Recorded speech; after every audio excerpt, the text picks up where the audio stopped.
Previous class में हमने good evening sir. Good evening बेटे जेनेटिक टर्मिनोलॉजी के बारे में देखा था, जो बेसिकली टर्म्स यूज होंगे। Good evening sir. Good evening, उनको हमने स्टडी किया था। सर इसकी डीपीपी कब अपलोड होगी? सॉरी, बोलो। सर इस चैप्टर हाँ? की डीपीपी। अच्छा, डीपीपी ठीक है, आपको आज या कल में मिल जाएगी। अभी कोई डीपीपी नहीं मिली है? सर इस चैप्टर की डीपीपी नहीं मिली। ओके ओके, ठीक है, मैं देखता हूँ क्या हो सकता है, मैं करवाता हूँ आपको, है ना। 2 क्लासेस आपकी हो चुकी है, मुझे तो लगा था कि डीपीपी मिल गई होगी, बट कोई इश्यू नहीं है। आपको आज नहीं तो कल मॉर्निंग तक डिस्प्ले हो जाएगी, लाइव हो जाएगी, ठीक है। तो हमने पुनेट स्टार तक किया, जीनोम मतलब जो जेनेटिक टर्मिनोलॉजी वाला सेक्शन है वो कंप्लीट किया था। अभी हमें मेंडल के एक्सपेरिमेंट को देखना है कि मेंडल ने अपना एक्सपेरिमेंट कैसे किया, उसके बारे में देखना है। तो पहले हम पढ़ेंगे मेंडल का monohybrid cross, that is one gene interaction, और फिर हमें पढ़ना है डाई हाइब्रिड क्रॉस, और वो कहलाएगा two gene interaction. One gene interaction and two gene interaction, इनको देखना। And during monohybrid cross Mendel ने टेस्ट क्रॉस और बैक क्रॉस किए थे, देन उनका मीनिंग क्या है तो वो भी देखना। So we will start with one gene interaction और मोनोहाइब्रिड क्रॉस। टेस्ट कैसा किया था आप लोगों ने? सर सही था। नहीं था ना? अभी एक्चुअली ज्यादा कंटेंट तो हुआ नहीं था, इसलिए बहुत सारे क्वेश्चन आपको लगे होंगे कि ये तो रिपीट हो रहे हैं सेम मीनिंग के हिसाब से, बट कोई इश्यू नहीं है, धीरे यस धीरे सर। होने लगे। This is called interaction of one gene, और वन जीन इंटरेक्शन लिख सकते हैं, because one gene one character को गवर्न करती है। और मोनोहाइब्रिड क्रॉस का मतलब ही था कि जब हम टू कंट्रास्टिंग वैरायटी को क्रॉस करेंगे having one contrasting trait that is character, तो क्रॉस मोनोहाइब्रिड क्रॉस कहलाएगा। तो वन जीन इंटरेक्शन में मेंडल का मोनोहाइब्रिड क्रॉस आता है। अब क्रॉस कैसे करते हैं हमें वो समझना है कि क्या है। मेंडल ने जो मोनोहाइब्रिड क्रॉस किया और जो एनसीईआरटी में भी दिया है, वो plant height is the character जिसको लेके क्रॉस किया था। There is one variety called tall,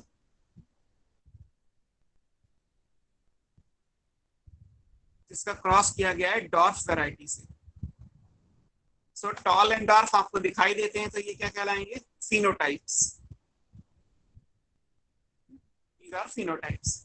इनको रिप्रेजेंट करने के लिए कैपिटल टी मेंडल ने बोला था कि हर कैरेक्टर के लिए one pair of unit factor है, तो हमने unit factor that is T और उसका पेयर बनाया कैपिटल टी। डॉर्फ क्योंकि रिसेसिव कैरेक्टर है, स्मॉल टी। ये क्यों रिसेसिव है या ये क्यों डोमिनेंट है, इसको पता करने का तरीका आपको पढ़ा था कि हेट्रोजाइगस सिचुएशन में F1 हाइब्रिड में जो कैरेक्टर एक्सप्रेस करेगा वो डोमिनेंट होगा, उसको हम यूजुअली कैपिटल लेटर से डिनोट करते हैं।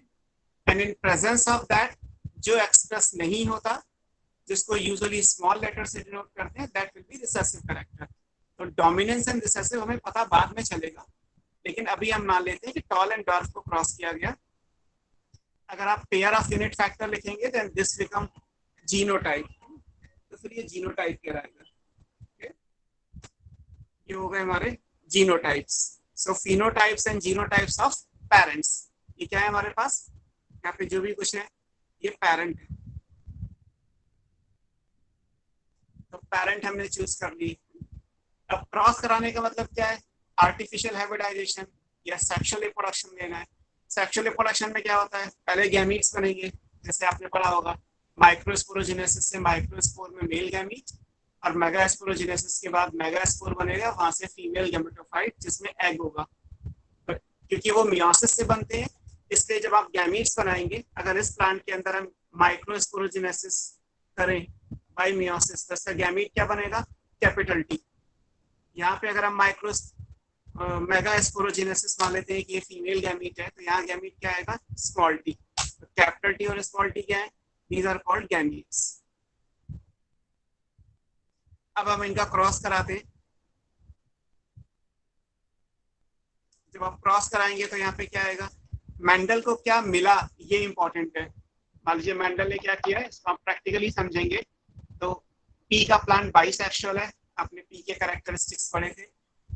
उसमें क्या करेंगे, इमैस्कुलेशन, मैंने आपको डेफिनेशन में भी कराया था। इमैस्कुलेशन का मतलब ये है कि पी के प्लांट में जब फ्लोरल बड आएगी तो फ्लोरल बड को मैनुअली ओपन किया जाएगा, उसमें से मेल रिप्रोडक्टिव पार्ट रिमूव कर देंगे एंड बड को पेपर बैग से क्लोज कर देंगे। तो बेड में जो कार्पेल वाला सेक्शन है फीमेल रिप्रोडक्टिव पार्ट वो डेवलप करेगा। जैसे कार्पेल मैच्योर हो जाएगी हम बैग को ओपन करेंगे, उस पर डिजायर्ड पॉलन जो आर्टिफिशियल हाइब्रिडाइजेशन कहलाएगा। डिजायर्ड पॉलन मतलब जैसे ये अगर कार्पेल है तो ये हम पॉलन ले लें, या ये कार्पेल है तो ये पॉलन ले लें, कुछ भी ले सकते हैं। तो हम दूसरे पॉलन को स्टिग्मा पर लैंड कराएंगे, रीबैक कर देंगे। तो इमैस्कुलेशन और बैगिंग से हमने ये इंश्योर किया कि पी के प्लांट में सेल्फ पॉलिनेशन ना हो। हमने लिखा था cross pollination is artificially possible, और जो F1 हाइब्रिड आएगा वो फर्टाइल होगा। ऐसा करके सीड बन गए, आपने सीड को कलेक्ट कर लिया। अगले साल जब पी का दोबारा सीजन आएगा, देन जब सीड्स को मेंडल ने लगाया तो उन्हें मिला कि यहाँ पे जितने भी प्लांट्स हैं they were tall type, all were tall. जैसे बहुत माइन्यूट सी चीजें हैं, मेंडल को क्या मिलेगा, यहाँ पे सारे टॉल मिलेंगे। अब ये टॉल कैसा होगा, जैसे होमोजाइगस और हेटेरोजाइगस हमने पढ़ा, तो ये पता किया जाएगा किसी और मेथड से। अभी हम मान लेते हैं कि सारे टॉल मिले, ये क्या है, F1 हाइब्रिड से। F for filial one generation, first filial generation F1 hybrid है। तो उसका आपने डेफिनेशन लिखा था, these are the hybrids made by a cross between two parents. दो पेरेंट्स के बीच को क्रॉस करके जब हाइब्रिड बनते हैं तो क्या कहलाते हैं, F1 हाइब्रिड कहलाते हैं। अगर हम मान लें थोड़ी देर के लिए कि यहाँ पे जो F1 हाइब्रिड है उसका genotype capital T small T है, हालांकि ये जीनोटाइप कैसे आएगा ये भी अपने आप में एक क्वेश्चन है कि अगर टॉल प्लांट है तो टॉल तो ऐसा भी हो सकता है, कैपिटल टी। हमने यहाँ पे लिखा है कैपिटल टी स्मॉल टी, तो टॉल यहाँ पे ये वाला होगा, ये नहीं होगा, ये कैसे पता चलेगा, इसके लिए क्वेश्चन मार्क है। अभी हम देखते हैं कि इसे कैसे पता करेंगे। अभी हम मान लेते हैं कि सारे टॉल कैसे हैं, हेट्रोजाइगस है। अब ये हेट्रोजाइगस है तो यहाँ पे एक्सप्रेस आप समझ सकते हैं कि क्योंकि इसमें कैपिटल टी एक्सप्रेस हो रहा है इसलिए ये टॉल है, and that's why capital T और tall is the dominant character. क्योंकि कैपिटल टी की प्रेजेंस में स्मॉल टी जो डॉर्फ को रिप्रेजेंट करता है एक्सप्रेस नहीं हो रहा, इसलिए ये रिसेसिव कैरेक्टर है। तो टॉल एंड डॉर्फ को हमने डोमिनेंट और रिसेसिव लिखा था, वो एक्चुअली F1 से पता चलेगा। अब क्या करना है, इसके बाद हमें इसकी सेल्फिंग करनी है। सेल्फिंग का मतलब है अब हमें self fertilisation. Excuse me sir, yes sir RD क्या है? RD is a reduction division. Meiosis को रिडक्शन डिवीजन कहते हैं, और इसको टू क्रॉस लाइन से शो किया जाता है। ये कई बार आएगा, ठीक है आपने पूछ लिया, मुझे भी स्किप कर गया था, आप लिख लीजिए। RD is a reduction division. Reduction division is parallel to meiosis. Meiosis first को आप रिडक्शन डिवीजन कहते हैं। मतलब हम ये इंश्योर कर रहे हैं कि क्रोमोसोम नंबर हाफ होगा, या फिर ये डिप्लॉइड है तो अब ये हैप्लॉइड हो गए, गैमीट्स आर हैप्लॉइड। सेल्फिंग करने का मतलब क्या है, आपको सेल्फ पॉलिनेशन करना है।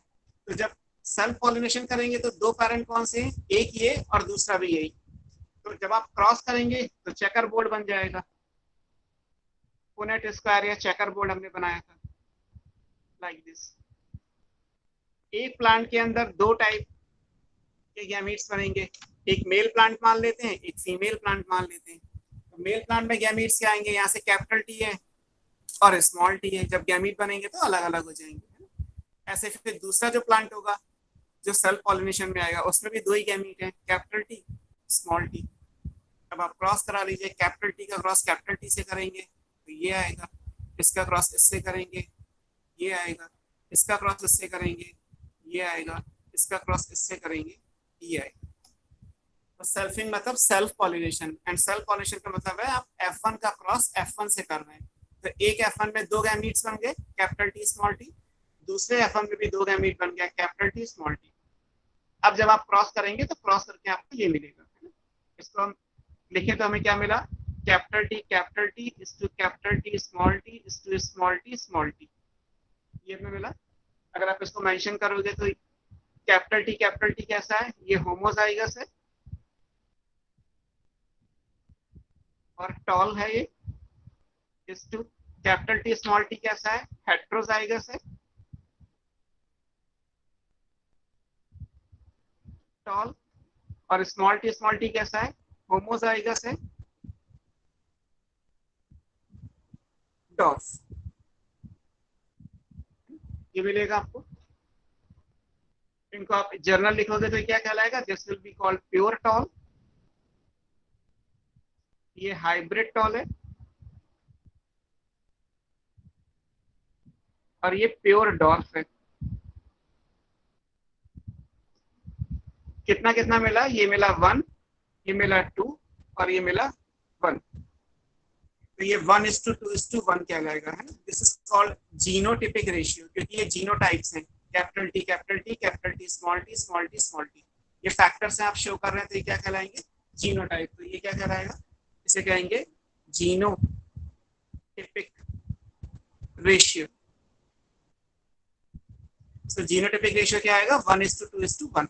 लेकिन जब आप इसको विजुअलाइज करेंगे फिनोटाइप्स के हिसाब से, तो ये दोनों ही टॉल है, चाहे प्योर हो या हाइब्रिड हो, होमोजाइगस हो या हेट्रोजाइगस हो। जब आप प्लांट लगाएंगे तो प्लांट की हाइट तो टॉल आएगी ना, उसमें ऐसा तो है नहीं हाइब्रिड टॉल की हाइट कम हो जाए और प्योर टॉल की हाइट ज्यादा हो जाए। They are simply tall. Tall का मतलब है beyond a certain metre height. Pea का प्लांट अगर एक लिमिट से ज्यादा हो गया तो टॉल बोल दिया। जैसे हमारे लिए टॉल का मतलब क्या है, फॉर एग्जाम्पल मान लेता हूँ मैं कि 6 फीट से ऊपर कुछ भी टॉल कहलाएगा। अब चाहे 6 फुट 1 इंच हो, या फिर उसके बाद आप 7 ले लीजिए, या उसके बाद 8 ले लीजिए, वॉट एवर एल्स। 4 से नीचे जो भी कुछ होगा वो डॉर्फ कहलाएगा। अब चाहे उसमें 2 हो या 3.9 हो, और 4 और 6 के बीच में फिर आप इंटरमीडिएट हाइट मान सकते हैं। तो क्राइटेरिया ये नहीं होता कि प्लांट अगर 1.2 मीटर का है तो टॉल कहलाएगा। क्राइटेरिया ये है कि above than 1 metre is tall, below than 0.5 metre is dwarf, और उनके बीच में कुछ है तो इंटरमीडिएट। यहाँ बीच वाला कुछ है नहीं, या तो टॉल होगा या डॉर्फ होगा। तो टॉल और अगर आप डॉर्फ का रेशियो निकालें तो क्या आएगा, ये आएगा 3:1। ये फिनोटाइप्स हैं, मॉर्फोलॉजिकल एक्सप्रेशन ये आपको दिखाई देता है। So this will be called phenotypic ratio. Phenotypic ratio क्या हुआ, 3:1, और जीनोटिपिक रेशियो क्या हुआ, 1:2:1। और ये क्या बना हुआ है, ये सब F2 जनरेशन है। सल्फिंग के बाद हमें क्या मिला, दिस इज F2। सर आपने पी क्या लिखा है वो? पी सर फिनोटिपिक और के लेफ्ट में। Pure tall. नहीं सर, ऊपर ऊपर ऑल वर टॉल लिखा ना आपने, हाँ, सबसे ऊपर। ये हाँ ये पी। ये क्वेश्चन मार्क है कि यहाँ पे ये हेट्रोजाइगस क्यों लिया गया है ना, इसे क्वेश्चन बना लो। अभी हम इसे सॉल्व करेंगे कि वाई F1 हाइब्रिड और heterozygous tall, capital T small T क्यों है। यहाँ पे कैपिटल टी भी तो हो सकता है। अगर एक प्लांट आपको दिखाई देने में सिर्फ टॉल दिखाई दे रहा है, तो आप ये कैसे पता करोगे कि वो हेट्रोजाइगस टॉल है या होमोजाइगस टॉल है। तो इसको पता करने का भी तरीका है। हालांकि कंक्लूजन यही आएगा, कंक्लूजन यही होगा कि ये हेट्रोजाइगस टॉल होगा। ये क्वेश्चन मार्क है, हमें ये देखना है कि यहाँ पे ये टॉल हेट्रोजाइगस ही आएगा। ये कैसे, क्योंकि हेट्रोजाइगस आएगा तभी तो ये सब कुछ आएगा रिजल्ट। अगर यहाँ पे होमोजाइगस टॉल आ जाता तो ये रिजल्ट नहीं आते। तो F1 और F2 दो जनरेशन हो गई। F1 हाइब्रिड था, resultant of the cross between two parents, और F2 की डेफिनेशन लिखी थी, resultant of the cross between selfing of F1 hybrid. F1 के क्रॉस से जो मिलेगा वो F2, और पेरेंट्स के क्रॉस से जो मिलेगा F1। F1 में सारे टॉल मिले, F2 में टॉल एंड डॉर्फ का रेशियो मिला 3:1। और अगर हम इसको जीनोटिपिक बेसिस पे अलग करेंगे तो यहाँ तो सारे टॉल हैं, जीनोटाइप ये है, कैसे पता चलेगा वो भी देखेंगे। यहाँ जीनोटाइप हमें ये मिल सकते हैं, ये भी टॉल है, ये भी टॉल है, और ये 1:2 है। ये जो 3 है वो भी अपने आप में 1:2 में सेग्रीगेट है, अलग अलग है, और यहाँ से ये 1 आ जाएगा। तो ये मेंडल का मोनो हाइब्रिड क्रॉस कहलाता है, that is interaction of 1 gene. अब यहाँ से क्या क्या इंपॉर्टेंट है, जीनोटिपिक रेशियो पूछा जाए मोनो हाइब्रिड क्रॉस का तो 1:2:1। फिनोटिपिक रेशियो पूछा जाए देन 3:1। F1 जनरेशन में क्या मिला, ऑल वर टॉल, या कह लीजिए कि सारे डोमिनेंट कैरेक्टर आएगा। Toll is the dominant character, तो सारा डोमिनेंट कैरेक्टर F1 जनरेशन में आता है। दूसरी चीज ये कि हर कैरेक्टर को गवर्न करने के लिए हमने यूनिट फैक्टर का पेयर बनाया है। हमने 3 टाइम्स तो T नहीं लिखा, सिंगल टाइम भी T नहीं लिखा, 2 टाइम्स ही लिखा। तो 2 क्यों लिखा, बिकॉज मेंडल ने ये एक रूल बनाया कि हर एक करेक्टर को गवर्न करने के लिए पेयर ऑफ यूनिट फैक्टर होगा, तो यूनिट फैक्टर का पेयर, यहाँ भी देखोगे तो यूनिट फैक्टर का पेयर है, हालांकि यहाँ पे कंट्रास्टिंग फैक्टर्स है, यहाँ पे भी पेयर है, ये भी पेयर है, सब पेयर ही होंगे। हर एक जीनोटाइप को पेयर में ही बनाया जाएगा जब तक आप मेंडलिज्म पढ़ रहे हैं। जब मेंडल के अलावा कुछ और पढ़ेंगे तो हो भी सकता है पेयर हो सकता है पेयर से ज्यादा हो या कम हो, दैट डिपेंड्स। अभी हम मेंडल के अकॉर्डिंग पढ़ रहे हैं तो ये चीजें आएंगी। यहाँ से ऐसे क्वेश्चंस भी होंगे लाइक कि जो टॉल है इन F2 generation of monohybrid cross, how many are pure tall among all tall? सारे टॉल में से प्योर टॉल कितने हैं? सारे अगर 3 है तो उसमें से प्योर कितना है? 1/3। 1/3। हाइब्रिड टॉल कितना आएगा? 2/3। यस, किसी को डाउट है? सर सबसे नीचे आपने क्या लिखा है, थोड़ा सा ऊपर कर दीजिए। Tall and dwarf.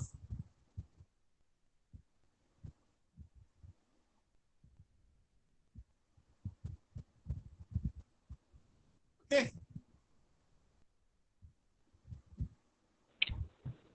तो क्वेश्चन ये था कि how many are pure tall और homozygous tall among all the tall types. तो टॉल टोटल है 3, पूछा गया है कि टॉल में से प्योर टॉल कितना है, तो 3 में से 1/3 होगा, है ना, या 33%, जैसा भी पूछा गया है, ऑप्शन जो भी आपको दे रखे हैं। Among all tall how many are hybrid talls, तो 67%, या 2/3 हो जाएगा। डॉर्फ में से प्योर डॉर्फ कितने हैं? 100% है, क्योंकि डॉर्फ करेक्टर या रिसेसिव करेक्टर कभी भी हेट्रोजाइगस नहीं हो सकता, recessive is always homozygous, rule है। आप रिसेसिव को कैसे बनाओगे? रिसेसिव ये बना हुआ है तो ये तो होमोजाइगस हो गया। अगर आपने रिसेसिव का हेट्रोजाइगस बनाया तो एक्सप्रेस तो ये करेगा ना, तो ये डोमिनेंट का हेट्रोजाइगस कहलाएगा, रिसेसिव का हेट्रोजाइगस नहीं होगा, क्योंकि यहाँ पे रिसेसिव कैरेक्टर आएगा ही नहीं। रिसेसिव हमेशा प्योर स्टेट में ही आता है, तो रिसेसिव के लिए तो होमोजाइगस आएगा, डोमिनेंट के लिए होमोजाइगस और हेट्रोजाइगस दोनों आ सकते हैं। और among the all dominant types 1/3 is pure यानी homozygous dominant and 2/3 is hybrid और हेट्रोजाइगस डोमिनेंट। इस टाइप के क्वेश्चंस या एक रैंडम एक्सपेरिमेंट दे दिया गया कि एक फार्मर ने कोई क्रॉस किया, उसमें उसे 400 सीड्स मिले, इसमें से टॉल कितने होंगे एंड डॉर्फ कितने होंगे, तो आप 400 को 1/3 एंड 3/3 1/4 एंड 3/4 कर लीजिए, 300 अप्रोक्सीमेट ऐसे आएंगे एंड 100 अप्रोक्सीमेट ऐसे आएंगे। समहाउ इस टाइप के क्वेश्चंस हो सकते हैं। आपको एक कॉन्सेप्ट दे दिया गया कि मोनोहाइब्रिड क्रॉस इस तरीके से होता है। अब इसको यूज कैसे करना है, या तो डायरेक्ट हो सकता है या इस पे बेस पे प्रॉब्लम बनाई जा सकती है। This is all about Mendel monohybrid cross. ये तो हो गया हमारा मोनोहाइब्रिड क्रॉस के बारे में। अब इसके बाद आता है कि ये जो F1 आपने लिखा है, F1 हेट्रोजाइगस है ना, यहाँ पे जो क्वेश्चन मार्क था, क्वेश्चन मार्क ये था कि यहाँ भी लिख दे रहा हूँ और अभी हम सॉल्व करेंगे। ये हेट्रोजाइगस है,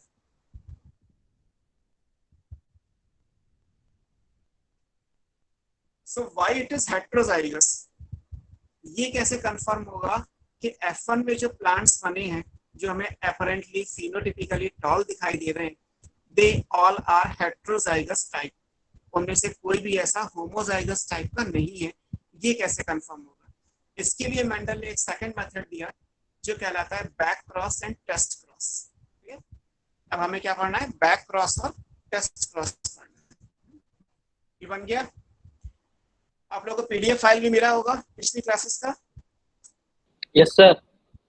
ठीक है, तो अगर कभी कोई डाउट हो तो आप पीडीएफ फाइल से भी टैली कर सकते हो, और उसके बाद भी कोई हो तो ग्रुप में डिस्कस कर सकते हो। Now comes to back cross and test cross. और बैक क्रॉस हमें किस चीज के लिए है? इस बात को कंफर्म करने के लिए कि F1 में जो टॉल मिलेंगे वो सारे हेट्रोजाइगस मिलेंगे। F1 में जो भी कैरेक्टर आएगा, हमारे लिए यहाँ पे कैरेक्टर टॉल है, प्लांट टाइप, अदरवाइज किसी और केस में कुछ और भी है तो भी F1 में हमेशा हेट्रोजाइगस आता है। ये पता करने के लिए बैक क्रॉस और टेस्ट क्रॉस ये इंपॉर्टेंट है। पहले हम पढ़ेंगे बैक क्रॉस, फिर उसके बाद टेस्ट क्रॉस देखते हैं। One is back cross. Back का मतलब रिवर्स में करना है। अब रिवर्स में करने का मतलब है ये F1 है, ये टॉल, हमें नहीं पता कि इसका जीनोटाइप क्या है, बट ये टॉल है। अब अगर ये टॉल है तो इसका क्रॉस हमें या तो इससे करना है या इससे करना है, किसी भी एक पेरेंट से कर लीजिए। तो अगर F1 हाइब्रिड का किसी पैरेंटल फिनोटाइप से क्रॉस किया जाता है तो उस क्रॉस को क्या कहते हैं, बैक क्रॉस कहते हैं। Back cross is a type of cross between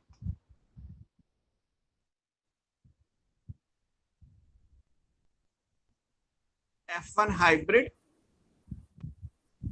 and either of the parent.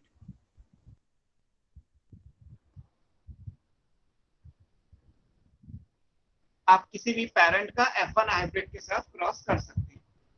अगर ऐसा है तो ये F1 हाइब्रिड कहलाएगा। और पेरेंट्स हमारे पास क्या है, पेरेंट्स आपने अभी लिखे हैं कि पेरेंट्स या तो प्योर टॉल था कैपिटल टी या प्योर डॉर्फ था स्मॉल टी। यही तो पेरेंट चूज किए, ये लिखा हुआ है टॉल एंड डॉर्फ। मेंडल ने जो क्रॉस किया था वो प्योर लाइन से किया था, है ना, तो इसीलिए pure tall and pure dwarf ये ऑलरेडी पेरेंट्स हैं। और F1 में क्या आ रहा है, F1 में टॉल आ रहा है ना? बस वो टॉल कौन सा है हमें ये नहीं पता, बस वो टॉल है, या तो होमोजाइगस होगा या हेटेरोजाइगस होगा, और तो कोई ऑप्शन नहीं। इसका मतलब है होमोजाइगस टॉल का क्रॉस टॉल से, होमोजाइगस टॉल का क्रॉस डॉफ से, या होमोजाइगस हेटेरोजाइगस टॉल का क्रॉस टॉल से, या हेटेरोजाइगस टॉल का क्रॉस डॉफ से। यानी 4 पॉसिबिलिटी बना सकते हैं इस लाइन को समझने के लिए। There are 4 possibilities are there ना, मैक्सिमम अगर कहा जाए तो मैक्सिमम 4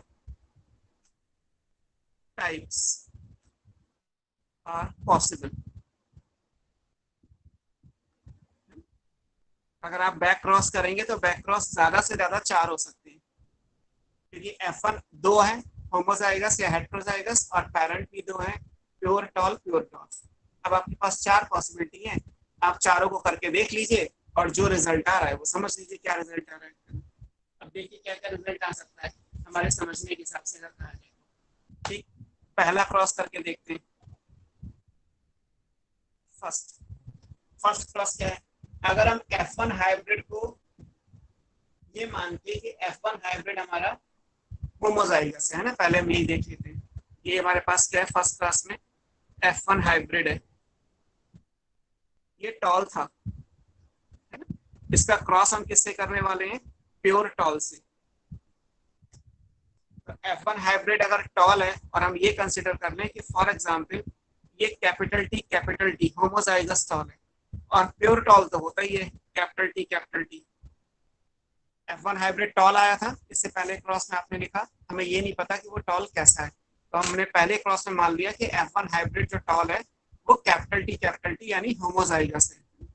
अगर होमोजाइगस टॉल का क्रॉस आप प्योर टॉल से करोगे तो आपको मिलेगा क्या, यहाँ पे आप टॉल का क्रॉस टॉल से करोगे तो क्या होगा, यहाँ पे आप अगर गैमीट्स बना भी लोगे, समझने के लिए मैं बना दे रहा हूँ पहली बार, बाकी आपको प्रैक्टिस करोगे तो याद हो जाएगा। यहाँ से 2 गैमीट बने कैपिटल टी, यहाँ से भी 2 गैमीट बने कैपिटल टी। अब हर जगह क्या आएगा आपको, कैपिटल टी। तो क्रॉस करने का रिजल्ट क्या आएगा, रिजल्ट ये आएगा कि सारे टॉल आएंगे।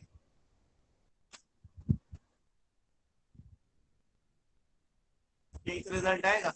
अगर F1 को हम टॉल में होमोजाइगस टॉल मान के एक parent that is pure tall इससे क्रॉस करते हैं तो हमें रिजल्टेंट प्रोजेनी में क्या मिलेगा, सारे टॉल मिल जाएंगे। पहला हो गया क्रॉस, है ना। दूसरा करके देख लेते हैं। अगर हमारा F1 hybrid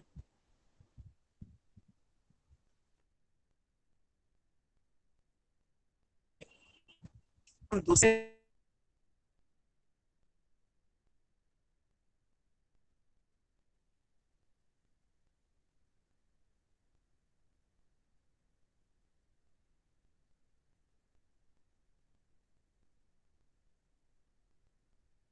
sir video lag हो रही है।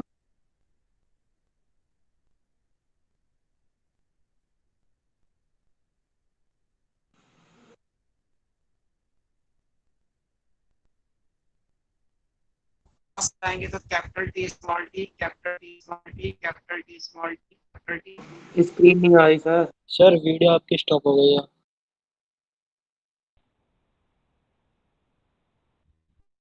वीडियो तो ओके है। सर स्क्रीन नहीं आ रही है। चलेंगे जी। स्क्रीन नहीं आ रही। आवाज थोड़ी कट कट के आ रही है।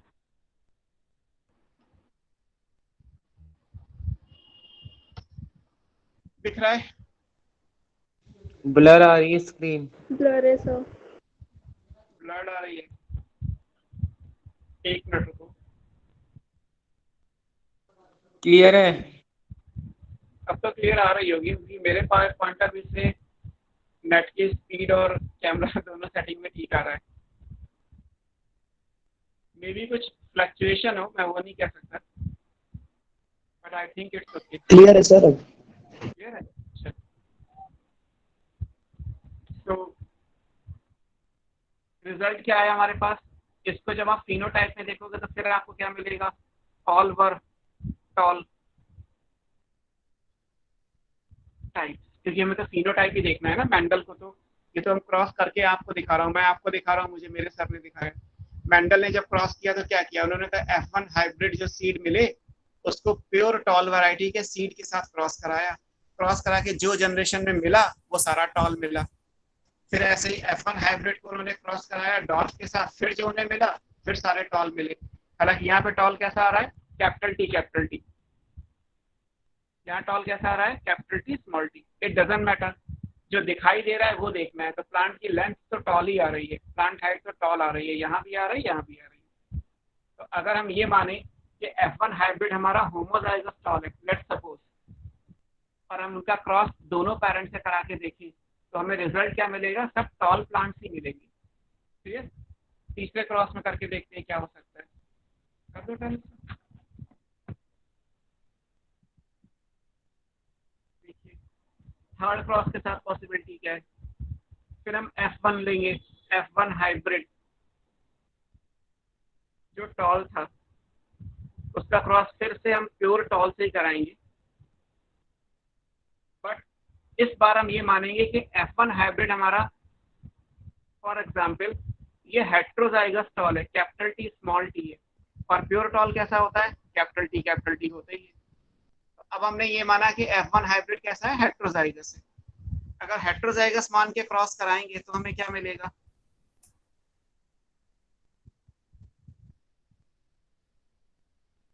इससे दो गैमीट बनेंगे, कैपिटल टी स्मॉल टी। इससे दो गैमीट बनेंगे, कैपिटल टी। आप जब क्रॉस करेंगे तो capital T capital T capital T small T capital T capital T capital T small T. Genotypically देखा जाए तो वैसे ये भी टॉल है और ये भी टॉल है, बट ये प्योर टॉल है, ये हाइब्रिड टॉल है, लेकिन फिनोटाइप के हिसाब से सारे टॉल है। तो रिजल्ट मेंडल को क्या मिला? Again all were tall type. तो तीनों क्रॉस जो करके देखे मेंडल ने, उसमें सब जगह क्या मिला? टॉल ही मिला है। अभी तक जितने भी प्लांट बनेंगे वो सारे कैसे बनेंगे? टॉल बनेंगे। अब लास्ट पॉसिबिलिटी क्या है? अगर हम F1 हाइब्रिड का क्रॉस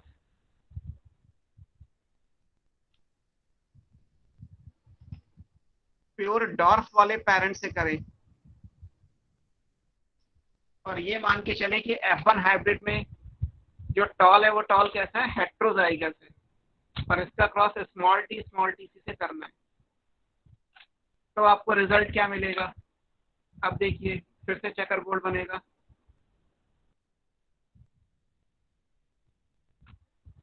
ये गैमीट यहाँ से दो, कैपिटल टी स्मॉल टी, यहाँ से भी दो, स्मॉल टी क्रॉस कराएंगे तो capital T small T capital T small T. अब हमें रिजल्ट क्या मिला? यहाँ पे ये दोनों टॉल होंगे और ये दोनों डॉर्फ होंगे। टॉल एंड डॉर्फ 50-50% मिले, 1:1 रेशियो में, है ना? यहाँ पे क्या है? Toll and dwarf both. Sir थोड़ा सा ऊपर कर दीजिए पेज। जस्ट 1:1। तो टॉल एंड डॉर्फ आपको दोनों कितने में मिल रहे हैं? 1:1 रेशियो में मिल रहे हैं। केवल चौथे नंबर पे जो हमने क्रॉस किया वहां पे हमें डॉर्फ भी मिला, टॉल भी मिला और डॉर्फ भी मिला। बाकी थर्ड क्लास में, सेकंड क्लास में, फर्स्ट क्लास में सब जगह क्या मिला था? टॉल मिला था। ठीक है, तो यहाँ आपको ये याद रखना है कि चौथे नंबर पे क्या होगा? Tall and dwarf. Capital T small T is to small T small T, यही है, ये भी 2 है, ये भी 2 है, 2:2, या हम कह सकते हैं 1:1।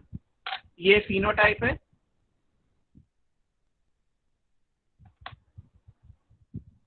रेशियो ये दोनों लिखे हैं जीनोटाइप।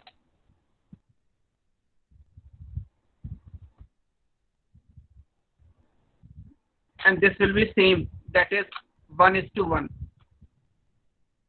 दोनों रेशियो एक ही जैसे हो गए ना, जीनोटाइप के हिसाब से भी आ रहा है capital T small T small T, और फिनोटाइप के हिसाब से भी आ रहा है टॉल एंड डॉर्फ 1:1, 50-50%। तो जो 4th नंबर का क्रॉस है, this is called test cross, क्योंकि केवल यही एक पॉसिबिलिटी है जहां पे आपको रिसेसिव कैरेक्टर यानी डॉर्फ भी मिला इन इक्वल परसेंटेज। 50% अगर डोमिनेंट है टॉल, तो 50% रिसेसिव कैरेक्टर डॉर्फ भी है। तो जो 4थे नंबर का क्रॉस है, इसका मतलब एक क्रॉस जो F1 हाइब्रिड का प्योर डॉर्फ से कराया जाएगा। डॉर्फ क्या है? रिसेसिव पेरेंट है। तो अगर F1 हाइब्रिड का क्रॉस उसके रिसेसिव पेरेंट से करते हैं और हमें ये रिजल्ट मिलता है, तो उसका मतलब ये होगा कि F1 हाइब्रिड कैसा होगा? हेट्रोजाइगस टॉल होगा। क्योंकि अगर हम F1 हाइब्रिड को होमोजाइगस टॉल मान के रिसेसिव से क्रॉस करें, जैसे कि आपने ये सेकंड क्रॉस में किया था, ये होमोजाइगस टॉल है और यहाँ रिसेसिव से क्रॉस किया था, तो आपको क्या मिल रहा है? सारे टॉल मिल रहे हैं। जबकि ये भी F1 हाइब्रिड है, इसको भी आप रिसेसिव पेरेंट से क्रॉस कर रहे हैं, तो आपको क्या मिल रहा है? टॉल एंड डॉर्फ का रेशियो 1:1 मिल रहा है। तो जो 4th नंबर का क्रॉस है, उससे ये पता चलता है कि मेंडल ने जो ये यहाँ पे लिखा था, अभी हमने क्वेश्चन मार्क लगाया था कि ऑल ओवर टॉल, तो ये टॉल हेट्रोजाइगस है, कैसे पता चलेगा? मेंडल ने F1 हाइब्रिड का क्रॉस उसके रिसेसिव पेरेंट से कर दिया, और रिसेसिव पेरेंट से करने के बाद जो रिजल्ट है वो 1:1 मिल गया। तो ये कंफर्म हो गया कि यहाँ पे जो टॉल है वो कैसे होंगे? हेट्रोजाइगस टॉल होंगे। इसी 4th वाले क्रॉस को हम बोलते हैं test cross. This cross is called, जो 4th नंबर का क्रॉस है वो क्या कहलाता है? टेस्ट क्रॉस कहलाता है। बैक क्रॉस तो चारों ही है। बैक क्रॉस का मतलब है F1 का क्रॉस किसी भी पेरेंट से, लेकिन अगर हम F1 का क्रॉस स्पेशली रिसेसिव पेरेंट से करते हैं तो वो टेस्ट क्रॉस कहलाता है ना। टेस्ट क्रॉस क्या है? Is a type of back cross in which F1 hybrid are crossed with their recessive parent.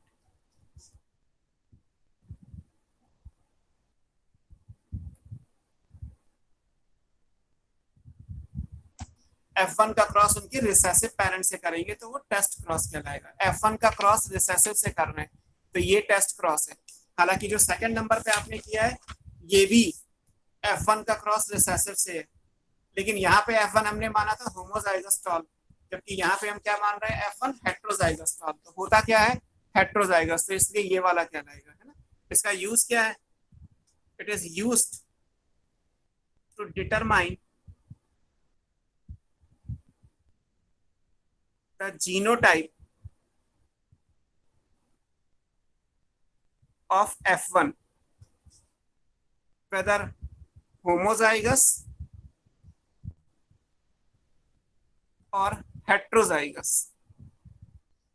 F1 homozygous है या हेट्रोजाइगस है, इस बात को पता करने के लिए हम F1 का क्रॉस उसके रिसेसिव पेरेंट से करते हैं, इसीलिए इसको टेस्ट क्रॉस कहते हैं। तो it's a type of back cross where F1 hybrid is cross with their recessive parent and it is commonly used to determine the genotype of the F1। ये दोनों क्वेश्चंस हैं, याद रखिएगा टेस्ट क्रॉस क्या है और उसका यूज क्या है। तीसरा क्वेश्चन होता है कि टेस्ट क्रॉस में रेशियो क्या आता है? तो रेशियो इज 1:1, 50% टॉल 50% डॉर्फ, यानी 50% डोमिनेंट कैरेक्टर आएगा, 50% रिसेसिव कैरेक्टर आएगा। ऐसे भी क्वेश्चन हो सकता है in which of the following crosses genotypic and phenotypic ratio will be same, तो उसका आंसर भी क्या आएगा? Test cross. टेस्ट क्रॉस के लिए जीनोटिपिक और फिनोटिपिक रेशियो क्या आ रहा है? सेम आ रहा है, दैट इज 1:1। जबकि मोनो हाइब्रिड में जीनोटिपिक रेशियो क्या आ रहा है? 1:2:1, और फिनोटिपिक रेशियो क्या पढ़ा अभी आपने? 3:1। तो ऐसे क्वेश्चंस भी हो सकते हैं कि ऐसा कौन सा क्रॉस है जिसमें जीनोटिपिक और फिनोटिपिक रेशियो सेम आएगा, तो उसका आंसर क्या आएगा? Test cross. और अभी हमने क्या पढ़ा, मोनो हाइब्रिड टेस्ट क्रॉस है। ऑब्वियसली अभी हम वन जीन इंटरेक्शन पढ़ रहे हैं, तो ये क्या कहलाएगा, मोनो हाइब्रिड का टेस्ट क्रॉस कहलाएगा। ठीक है, तो ये हमें पता चल गया।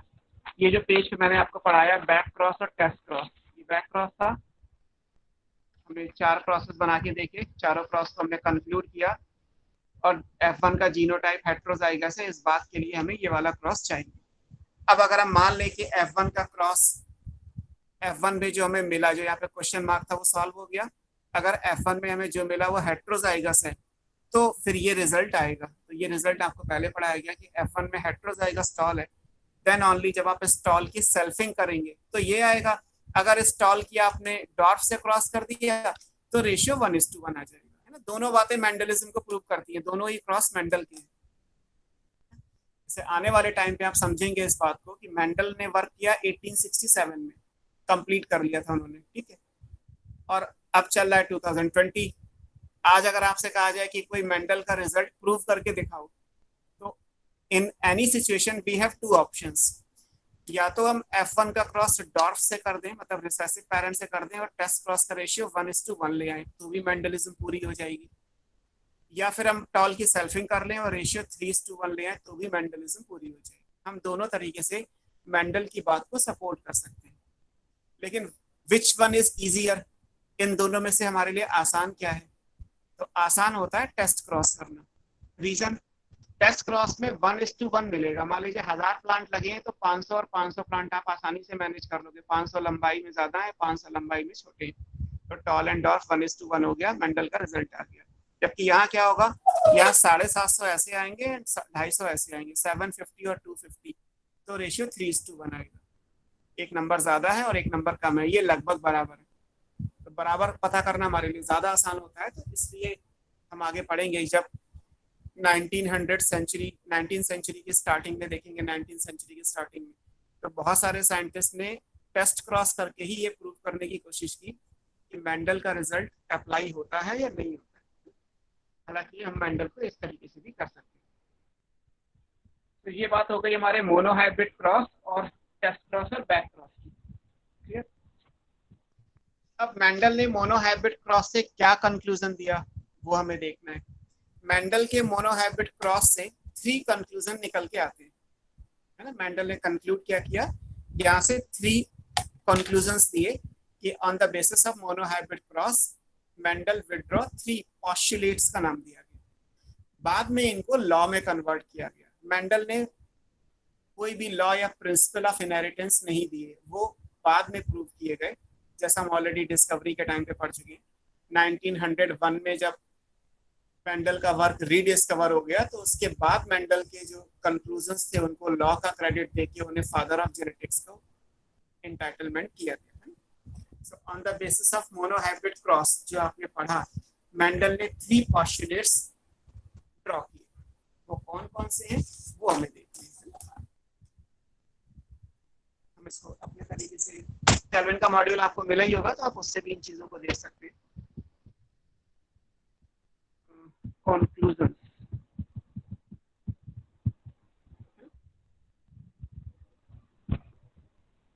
Drawn from monohybrid cross.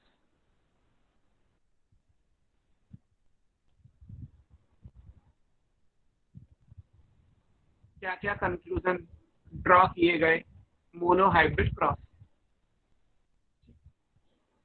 जो कंक्लूजन ड्रॉ किए गए उनमें क्या था, मेंडल के मोनोहाइब्रिड क्रॉस से बेसिकली 3 फाइंडिंग्स हैं, उन्हें पोस्टुलेट का नाम दिया गया। There are 3 postulates drawn from monohybrid cross of Mendel.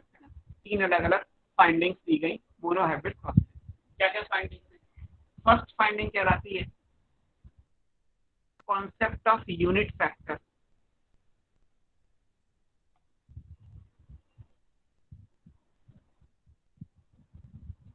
पहली फाइंडिंग या फर्स्ट पोस्टुलेट क्या है, concept of unit factor. Mendel ने सबसे पहले ये बात पूरी की, जिसे हमने लिखा कि टॉल के लिए कैपिटल टी, डॉर्फ के लिए small T, means each character that is tall and dwarf is governed bye a pair of unit factor that is capital T, small t, small t. ये मेंडल का पहला conclusion था।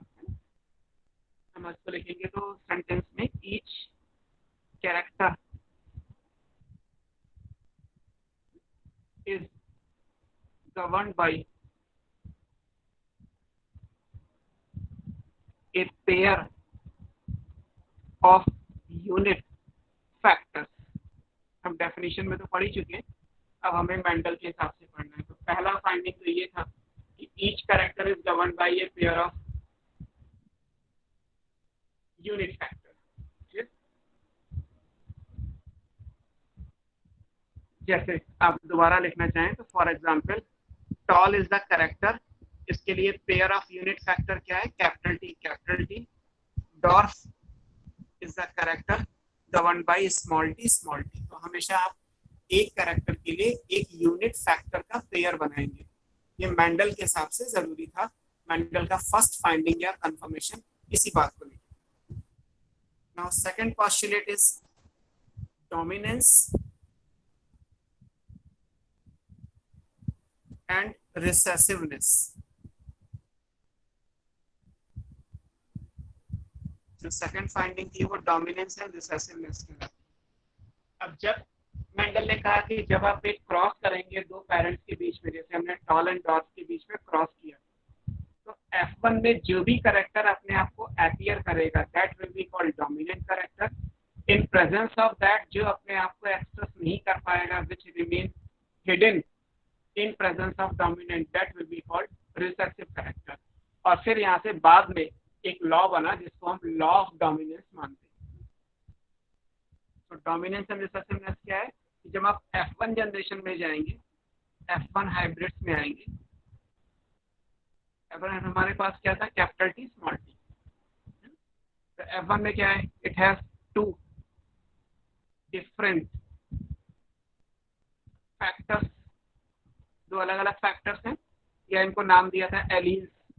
Genetic terminology में इनको क्या बोला था आपने, एलील्स बोला था। तो उसमें क्या था कि एक the one which express itself, जो अपने आप को एक्सप्रेस करेगा, है ना, ये क्या कहलाएगा, this will be called dominant factor और एलील।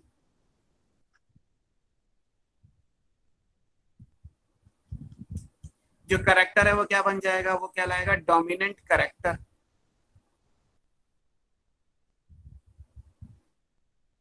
फॉर एग्जाम्पल टॉल, तो टॉल क्या हो गया, डोमिनेंट, क्योंकि F1 में क्या मिला था मेंडल को, ऑल वर टॉल, ये लिखा हुआ है, तो इसका मतलब ये कहलाएगा। दूसरा the other which does not express itself in presence of dominant,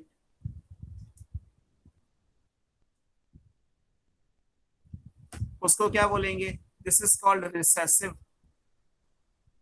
factor और allele, and the character will be recessive character. For example dwarf, तो टॉल डोमिनेंट है, डॉर्फ रिसेसिव है हमारे गिवन एग्जाम्पल के लिए। बाकी आप पीछे से ले सकते हो, आपने 7 कैरेक्टर्स स्टडी किए हुए हैं, तो सबके लिए मैंने आपको पढ़ाया कि उनमें से कौन सा डोमिनेंट है कौन सा रिसेसिव है। तो कोई भी कैरेक्टर डोमिनेंट है या रिसेसिव है, ये कैसे डिसाइड होगा, ये F1 हाइब्रिड से डिसाइड होगा कि F1 हाइब्रिड में जो भी कैरेक्टर अपने आप को एक्सप्रेस करेगा उसको बोल दोगे आप डोमिनेंट कैरेक्टर। वो क्या कहलाएगा, डोमिनेंट कैरेक्टर कहलाएगा। जो एक्सप्रेस नहीं होगा डोमिनेंस की प्रेजेंस में, वो रिसेसिव कैरेक्टर होगा। इनको गवर्न करने के लिए जो भी आप फैक्टर बनाएंगे वो क्या कहलाएगा, डोमिनेंट फैक्टर और एलील। ऐसे यहाँ पे जो आएगा वो रिसेसिव फैक्टर और एलील।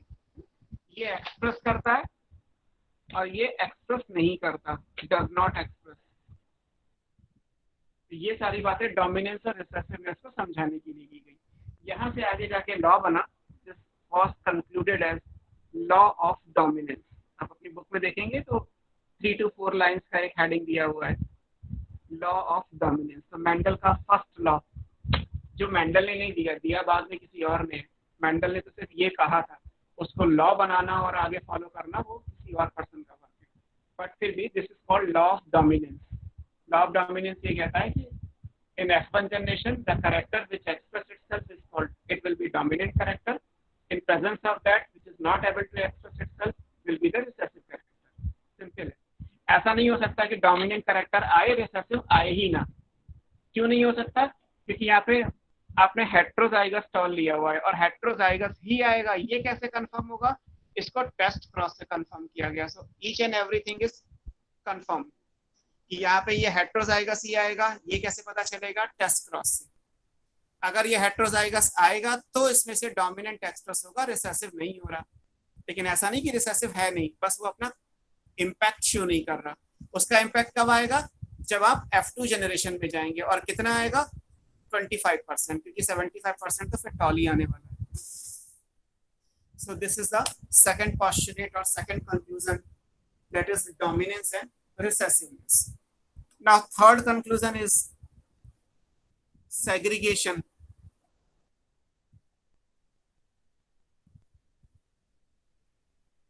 थर्ड कंक्लूजन क्या है? सेग्रीगेशन है। अब यहां से ये क्वेश्चन यूजुअली गलत हो जाता है एग्जाम के टाइम पे कि अगर मैं आपसे कहूँ कि थर्ड फाइंडिंग क्या है, तो सब लोग ये बोल देते हैं कि ये क्रॉस रहा। पहली फाइंडिंग ये टॉल एंड डॉर्फ, दूसरी फाइंडिंग ये कि F1 में टॉल आएंगे, तीसरी फाइंडिंग आपने ये बोल दिया कि F2 जनरेशन में जीनोटिपिक रेशियो 1:1 आएगा, फिनोटिपिक रेशियो 3:1 आएगा। This is not the third finding. Third finding जो कंक्लूड मेंडल ने की वो ये था कि जब आप F1 में सेल्फिंग करेंगे तो दोनों फैक्टर या एलील जो एक कॉम्बिनेशन में एक साथ थे at the time of gamete formation, जब आप इनके गैमीट्स बनाएंगे, ये गैमीट्स लिखे होते हैं चेकर बोर्ड या पुनेट स्क्वायर पे, जब गैमीट्स बनेंगे तो ये गैमीट्स सेग्रीगेट हो जाएंगे, है ना। Capital T small t is the individual. जब इसमें गैमीट बनेंगे तो ये एक गैमीट बनेगा, ये दूसरा गैमीट बनेगा। तो गैमीट्स सेग्रीगेशन से बनते हैं and gametes are always pure. ये इंडिविजुअल है, ये प्योर नहीं है, हाइब्रिड टॉल है। ये इंडिविजुअल प्योर टॉल है। तो इंडिविजुअल तो प्योर और हाइब्रिड दोनों हो सकता है, लेकिन गैमीट कभी भी हाइब्रिड नहीं होता। गैमीट में तो केवल एक ही फैक्टर आ रहा है ना, कैपिटल T और स्मॉल t। तो गैमीट या तो टॉल को गवर्न करेगा या डॉर्फ को गवर्न करेगा। तो गैमीट्स आर ऑलवेज प्योर। ये मेंडल का थर्ड पोस्टुलेट है। इसीलिए यहाँ से जब लॉ बनेगा तो वो लॉ ऑफ सेग्रीगेशन तो है ही, उसको हम बोलते हैं law of purity of gametes, because gametes are always pure. So third postulate is at the time of gamete formation, means at the time of gametogenesis। आप इसको लिखेंगे, सेग्रीगेशन क्या कहलाता है? at the time of gamete formation या gametogenesis लिख सकते हैं।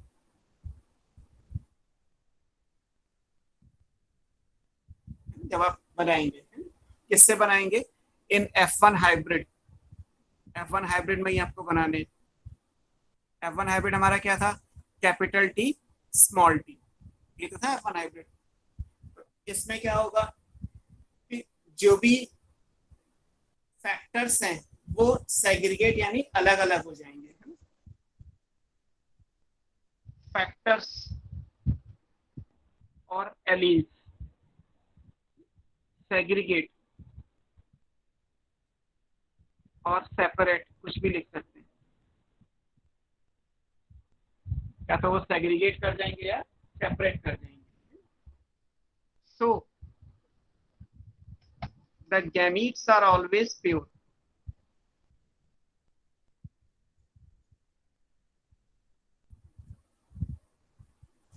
इसलिए गैमीट हमेशा प्योर होंगे, है ना। आइदर हैविंग कैपिटल T और हैविंग स्मॉल t। एक गैमीट पे कैपिटल T आएगा, एक स्मॉल t आएगा। तो गैमीट्स आर ऑलवेज प्योर, है ना। इसी को बोला जाता है प्योरिटी ऑफ गैमीट्स।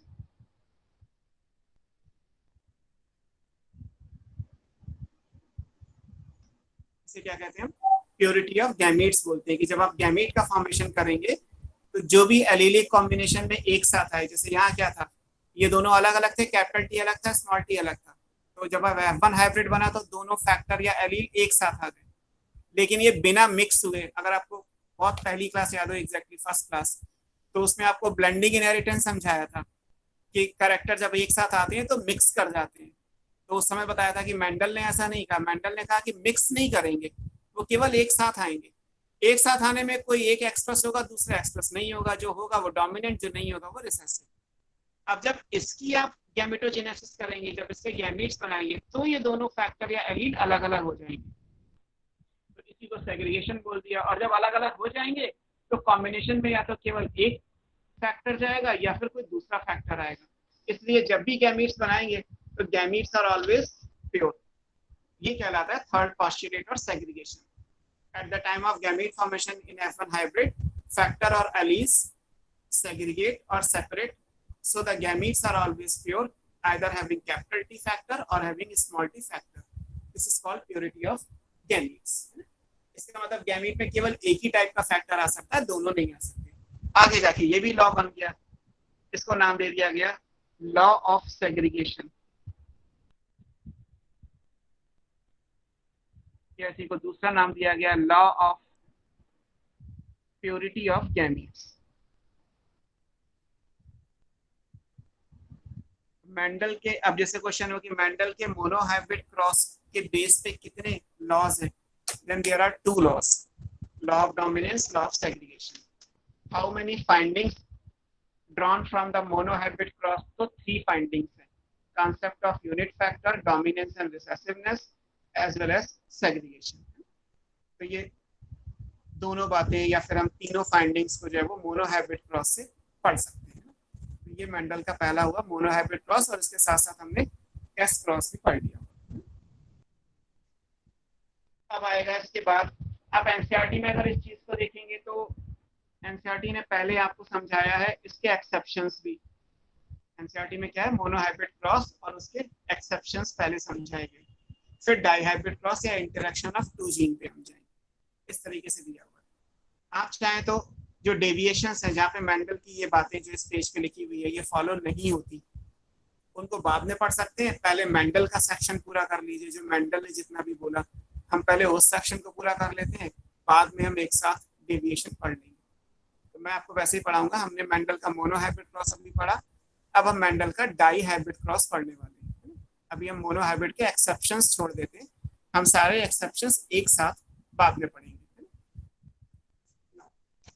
ये हो गया मेंडल का monohybrid cross, back cross, test cross और मोनोहाइब्रिड क्रॉस के बेस पे 3 फाइंडिंग्स और उनके बेस पे टोटल 2 लॉस और प्रिंसिपल ऑफ इनहेरिटेंस।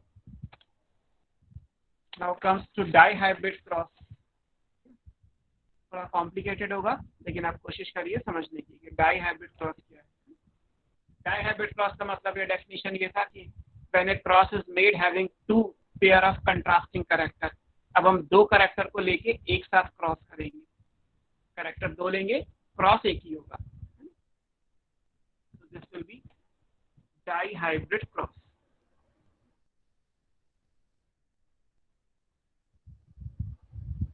आप इसे बोल सकते हैं इंटरेक्शन ऑफ 2 जीन।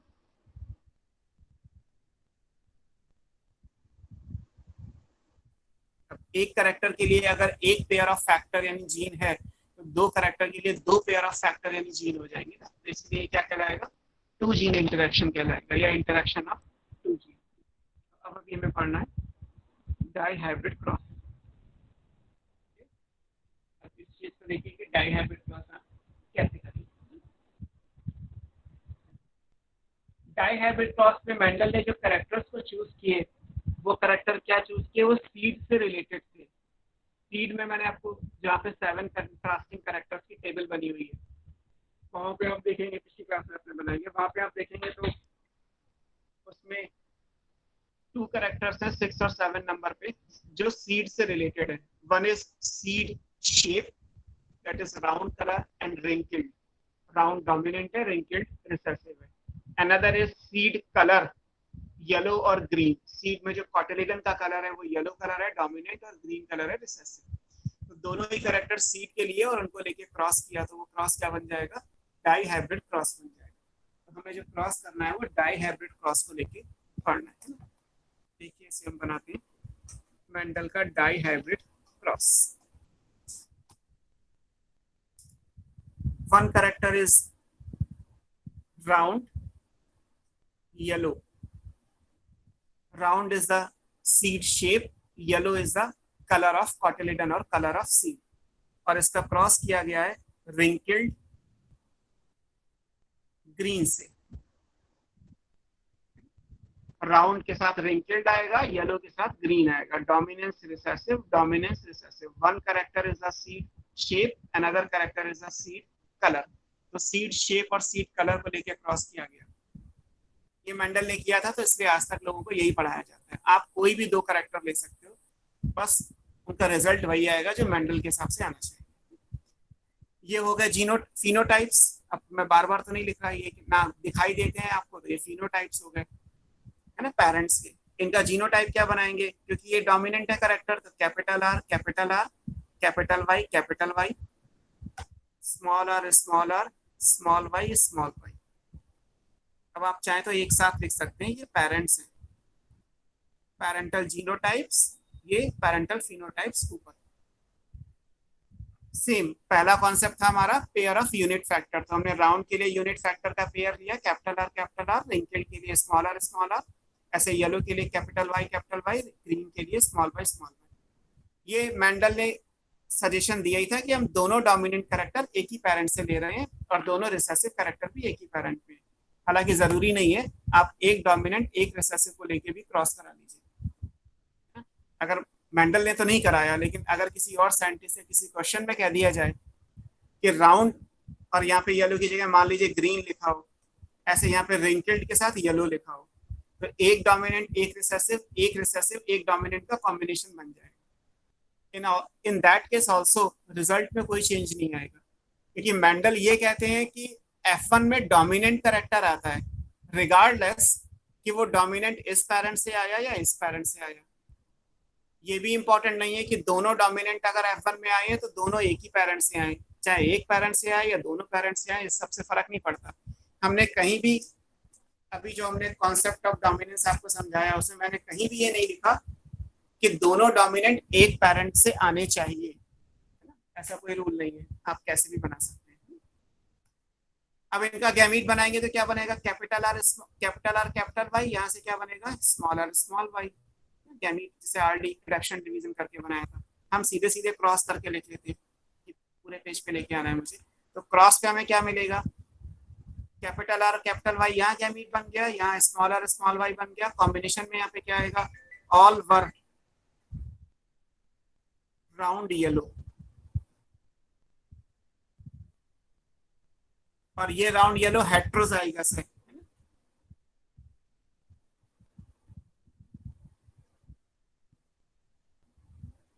हेट्रोजाइगस का मतलब capital R capital Y small Y. अब ये हेट्रोजाइगस है, ये F1 हाइब्रिड हो गया। ये हेट्रोजाइगस है कैसे पता चलेगा, फ्रॉम टेस्ट क्रॉस, क्योंकि ये तरीका क्या है, टेस्ट क्रॉस। कभी भी आपको F1 हाइब्रिड का जीनोटाइप पता करना हो तो कैसे पता होगा, टेस्ट क्रॉस से। हम बाद में करके देख लेंगे, अभी तो आप मान लीजिए कि यही आएगा, है ना, क्योंकि मेंडल ने किया और ये कंक्लूड किया कि यहाँ पे दोनों हेट्रोजाइगस स्टेट में आएंगे। जैसे हमने एक के लिए बनाया था कैपिटल टी स्मॉल टी, ऐसे एक कैरेक्टर के लिए कैपिटल आर स्मॉल आर, दूसरे कैरेक्टर के लिए कैपिटल वाई स्मॉल वाई। तो F1 में हेट्रोजाइगस आएगा, ये टेस्ट क्रॉस पूरा करता है। वहां मोनो हाइब्रिड का टेस्ट क्रॉस था, यहाँ पे डाई हाइब्रिड का टेस्ट क्रॉस हो जाएगा, बाद में करके देख लेंगे, बट फिलहाल आंसर यही आएगा। तो मैंने आंसर ही लिख दिया सीधे सीधे, F1 में हेट्रोजाइगस आएगा, तो ये सिचुएशन। अब क्या होगा, इनकी सेल्फिंग करेंगे एज यूजुअल, गैमीट फॉर्मेशन होगा। सेल्फिंग करके यहाँ पे गैमीट्स कितने बनेंगे, अब ये क्वेश्चन आता है। अब देखो, आपने 11th में क्रॉसिंग ओवर पढ़ा है, याद है क्रॉसिंग ओवर, जहाँ पे आपने सेल डिवीजन पढ़ा होगा, माइटोसिस एंड मियोसिस, और मियोसिस में मियोसिस 1 और मियोसिस 1 में आपको पढ़ाया गया है प्रोफेज 1, और प्रोफेज 1 में भी आपने पढ़ा है पैकाइटिन स्टेज, लैक्टोटीन, जाइगोटीन, पैकाइटिन, डिप्लोटीन, डाइकाइनेसिस। ये ऑल द 5 सब स्टेजेस हैं प्रोफेज 1 की, और प्रोफेज 1 मियोसिस 1 में आएगा। तो आपने पढ़ा होगा कि पैकाइटिन में क्रॉसिंग ओवर होता है। क्रॉसिंग ओवर का मतलब था वहां पे exchange of genetic material between two non sister chromatid of a pair of homologous chromosome. Zoo का टॉपिक है, आपको कितना याद है इस बात पे डिपेंड करता है। समझोगे कैसे? अगर हम मान लें थोड़ी देर के लिए कि ये जो फैक्टर हम पढ़ रहे हैं R R Y Y, capital R small R capital Y small Y, ये क्रोमोसोम पे है। तो आप क्रोमोसोम बनाएंगे, जैसे ये एक फादर का क्रोमोसोम है, आपने पढ़ा है, ऐसे ये मदर का क्रोमोसोम होगा, तभी तो होमोलॉगस क्रोमोसोम की पेयरिंग आएगी। इसको आप कहते हैं साइनेप्सिस। मैं सिर्फ आपको रिकॉल करा रहा हूँ क्योंकि आपने जूलॉजी में पढ़ा होगा, मेरा कंसर्न नहीं है। अगर आपको क्रॉसिंग ओवर पता है तो इट्स गुड। अब अगर हम इस पे जीन्स बना दे तो कैसे बनेंगे? यहाँ आएगा कैपिटल आर कैपिटल वाई, और यहाँ मान लेते हैं small R small Y small R small Y, ये बन गया। अगर थोड़ी देर के लिए आप मान लें कि क्रॉसिंग ओवर नहीं हुआ इन दोनों के बीच में, तो जब एनाफेज बनाएगी तो ये क्रोमोसोम एक पोल पे जाएगा, ये दूसरा। Sir excuse me. हाँ बोलो। सर क्रॉसिंग ओवर तो एक ही पेरेंट के उस क्रोमोसोम्स में होंगे ना? हाँ तो ये एक ही तो है। आपने ये फादर मदर नहीं बोला? फादर मदर इसलिए बोला क्योंकि मेरी बॉडी में जब क्रॉसिंग ओवर होगा during the formation of sperm, तो मेरी बॉडी डिप्लॉयड है, तो उसमें से एक क्रोमोसोम मदर का है, एक फादर का ही तो है। अच्छा, ये तो पढ़ते हैं आप। Okay sir. है ना? If I am a diploid या we all are diploid, pea plant is also diploid, तो उस डिप्लॉयड में जो पेयर ऑफ होमोलॉगस क्रोमोसोम आएगा, उस पेयर में से एक मेल का होगा, एक फीमेल का होगा, ठीक है।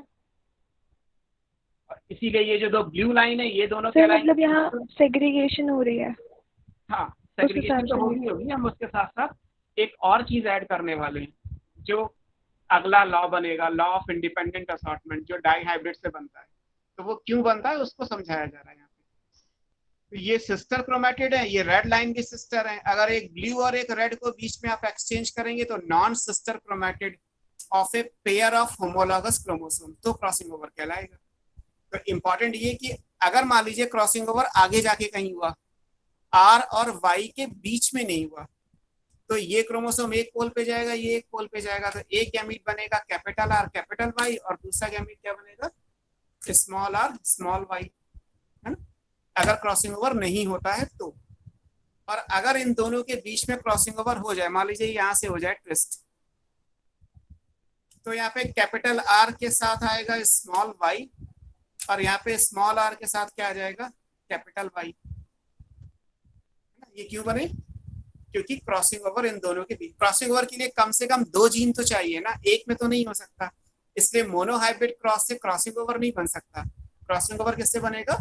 डाई हाइब्रिड या इससे ज्यादा कुछ भी हो, try hybrid, tetra hybrid, poly hybrid. जब भी 2 या 2 से ज्यादा करेक्टर होंगे तो क्रॉसिंग ओवर होने की पॉसिबिलिटी आएगी। अगर हालांकि मेंडल को क्रॉसिंग ओवर के बारे में कोई आइडिया नहीं था, ना ही उन्होंने इस सबको बताया, लेकिन आज हमें पता है कि मेंडल ने जो चीज बोली थी वो क्रॉसिंग ओवर के हिसाब से सही बैठती है। क्रॉसिंग ओवर बाद में डिस्कवर हुआ, मेंडल का जो लॉ या कंक्लूजन था वो बहुत पहले ही आ गया, इसीलिए लास्ट में लिखा था कि ही वाज लकी कि वो पहले बोल चुके थे, जिसको प्रूफ बाद में किया गया। जबकि होता ये कि पहले प्रूफ किया जाता है, उसके बाद दुनिया मानती है। तो ये इसलिए समझाया गया आपको क्योंकि अगर 2 गैमीट बिना क्रॉसिंग ओवर के बनेंगे तब तो कोई इशू है ही नहीं, दोनों कैपिटल एक साथ, दोनों स्मॉल एक साथ। लेकिन अगर इन दोनों के बीच में म्यूचुअल एक्सचेंज हो गया तो कैपिटल आर के साथ स्मॉल वाई और स्मॉल आर के साथ कैपिटल वाई भी जा सकता है। यही 4 पॉसिबिलिटी हो सकती है गैमीट बनाने की। इसके अलावा कोई 5वें टाइप का गैमीट नहीं बन सकता with the plant having genotype this one. अगर ये जीनोटाइप आपने लिखा है तो यहाँ से 4 टाइप के गैमीट बन सकते हैं। स्टैट्स और mathematics is all about probability कि आप अगर कॉइन को उछालेंगे तो हेड या टेल की प्रोबेबिलिटी निकालते हैं, 50% हेड 50% टेल, या 33% हेड 33% टेल एंड 33% की सिक्का खड़ा रह जाए। तो और ऐसा कुछ नहीं है कि आप कोई प्रैक्टिस कर रहा है कि हर बार हेड ही आता है तो इस बार भी हेड ही आएगा।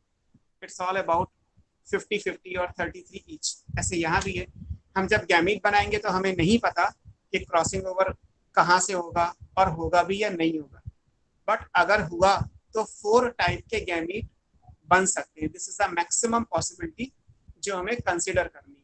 अब क्योंकि हम सेल्फिंग कर रहे हैं तो 4 गैमीट हॉरिजॉन्टल लाइन पे आएंगे, 4 वर्टिकल लाइन पे आएंगे। 4 into 4 करेंगे तो चेकर बोर्ड में 16 कॉम्बिनेशन आ जाएंगे। जैसे मोनोहाइब्रिड क्रॉस में 2 गैमीट इधर है 2 इधर है, तो 2 into 2 4 टाइप के कॉम्बिनेशन है। ऐसे यहाँ पे कितने आ जाएंगे, टोटल 16 कॉम्बिनेशन आएंगे। डाइहाइब्रिड क्रॉस में कॉम्बिनेशन कितने बनेंगे, 16। कैसे बनेंगे देखिए उनको, हम एक चेकर बोर्ड पहले रफली ड्रॉ कर लेते हैं।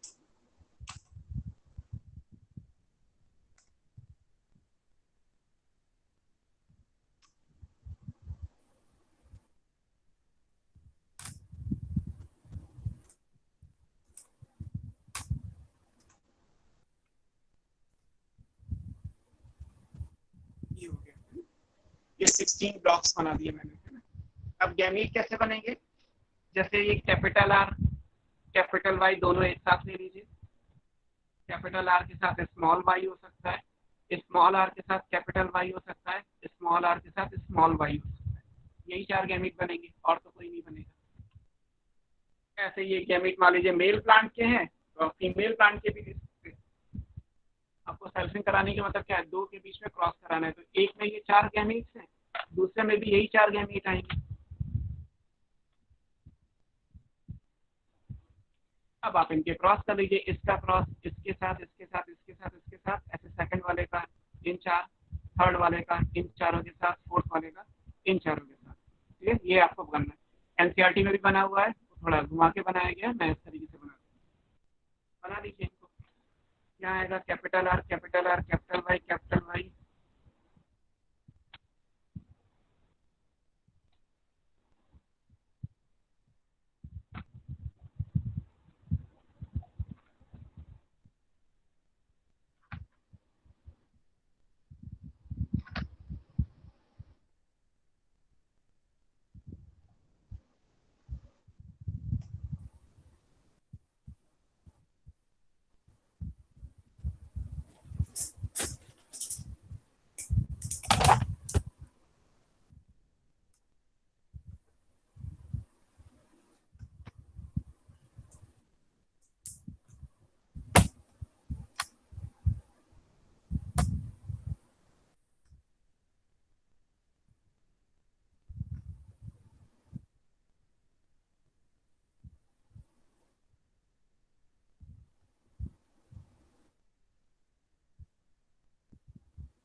ये आ जाए। अब पूरा क्रॉस बनाएंगे तो आपको ये सारी चीजें मिल जाएंगी। अब जैसे मैं बना रहा हूँ, मतलब नीचे लिख रहा हूँ, वैसे ही लिखिएगा और उसी तरीके से याद रखेंगे तो आपको पूरे चैप्टर में, पूरी जेनेटिक्स में कहीं कोई डाउट नहीं आएगा। इसमें अगर कोई क्रॉस आपको दे दिया गया लाइक न्यूमेरिकल प्रॉब्लम के, जैसे कि आपको एक फिजिक्स का प्रॉब्लम समझा दिया गया, उस पर हजारों क्वेश्चन बना लीजिए, फार्मूला या कंसेप्ट आपको समझा ही दिया गया। ऐसे डाइहाइब्रिड क्रॉस में आपको कॉम्बिनेशंस दे दिए गए, एनसीईआरटी ने प्रिंट कर दिया, अपनी रिक्वायरमेंट पूरी कर ली। अब उस पर वो कैसे भी क्वेश्चन पूछे नीट में, वो आपके कोर्स का ही पार्ट है, it's a part of your syllabus. इसी तरीके से ये पॉसिबिलिटी है। अब देखिए कैसे कैसे आएगा। मैं पहले अपने हिसाब से लिख दे रहा हूँ, कैपिटल आर कैपिटल वाई, ये एक है। Capital R capital Y small Y, ये 2। Capital R small R capital Y ये 2। कैपिटल आर ये 4।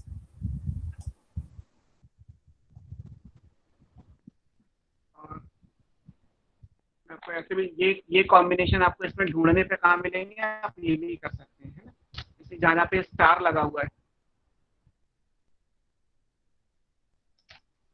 आपको जब पीडीएफ फाइल मिलेगी तो आप साइज करके आराम से इसको देखिएगा। ये चारों, ये और ये सब ये वाले लिखे हुए हैं। जैसे कैपिटल आर कैपिटल वाई एक है ये वाला, फिर ये और ये सेम है, आप ध्यान से देखो, capital R capital R capital Y small Y, capital R capital R capital Y small Y, ये दोनों एक जैसे हैं। तो ये वाले आपको दो मिल गए। फिर ये वाला और ये वाला एक जैसा है, और ये जो चार डायगोनल लाइन में आ रहे हैं ये एक जैसे हैं। फिर एक ये वाला ब्लू स्टार जो बना हुआ है, और एक ये, और एक ये, इनको अगर आप देखेंगे तो आपको क्या मिलेंगे, ये है कैपिटल आर स्मॉल वाई एक, और ये एक जैसे हैं, कैपिटल आर स्मॉल वाई दो। फिर आप अगर देखोगे तो एक ये और ये है ना, ये एक स्टार वाले हैं, ये दो ब्लू स्टार वाले हैं, ये तो आपको मिलेगा इसमें स्मॉल आर कैपिटल वाई एक, और स्मॉल आर कैपिटल वाई दो, और लास्ट में आपको केवल एक ये मिलेगा, इसमें मैं हैश लगा दे रहा हूँ।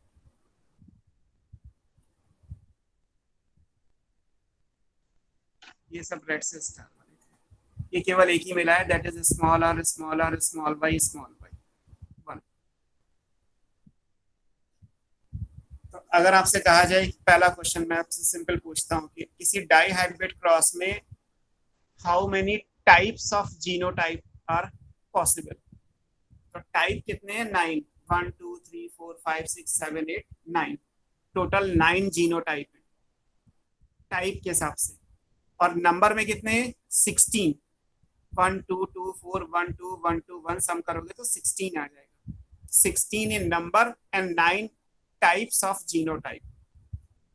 तो ये F2 जनरेशन हम बना रहे हैं, ऑब्वियस है। तो F2 जनरेशन का अगर जीनोटिपिक रेशियो आ जाए तो क्या आएगा, 1:2:2:4:1:1:2:1 ये जीनोटिपिक रेशियो है। जैसे आपने अभी मोनो हाइब्रिड का पढ़ा था 1:2:1, ऐसे डाई हाइब्रिड में क्या आएगा, 1:2:2:4:1:2:1:2:1। ठीक है, ये जीनोटिपिक रेशियो कहलाएगा। अब एक्सप्रेस फिनोटाइप क्या आएगा इनका, राउंड और येलो होने के लिए हमें क्या चाहिए, कम से कम एक कैपिटल आर और एक कैपिटल वाई चाहिए, बिकॉज यहाँ भी राउंड और येलो है, और एक कैपिटल आर और एक कैपिटल वाई है। अभी हमने पढ़ा कॉन्सेप्ट ऑफ डोमिनेंस में कि जो फैक्टर या एलील अपने आप को एक्सप्रेस करेगा दैट विल बी डोमिनेंट, और डोमिनेंट एलील चाहे हेट्रोजाइगस में हो तो भी वो डोमिनेंट कैरेक्टर ही लाती है, और डोमिनेंट एलील अगर होमोजाइगस सिचुएशन में है तब भी वो डोमिनेंट कैरेक्टर ही आएगा।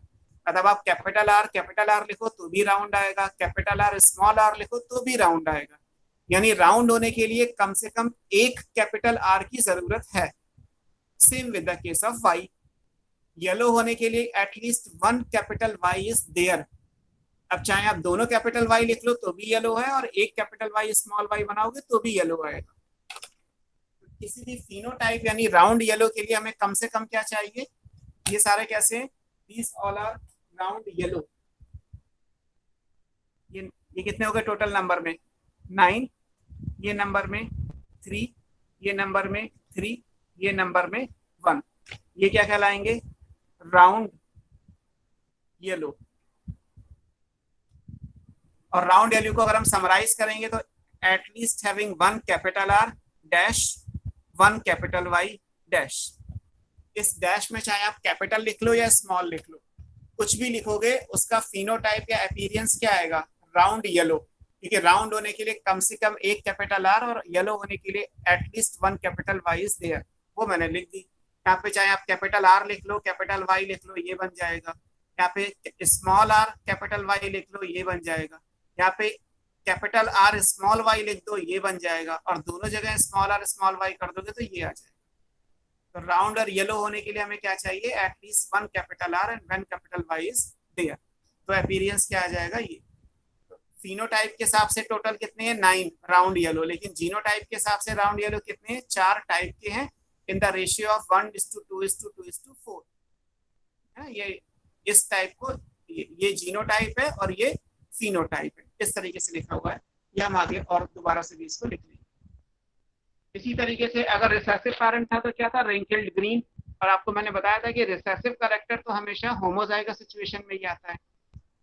तो स्मॉल आर स्मॉल वाई ये तो केवल हमें एक ही मिला, ये लास्ट वाला, तो इसको तो कुछ समझना ही नहीं है। ये कैसा होगा, ये रिंकल्ड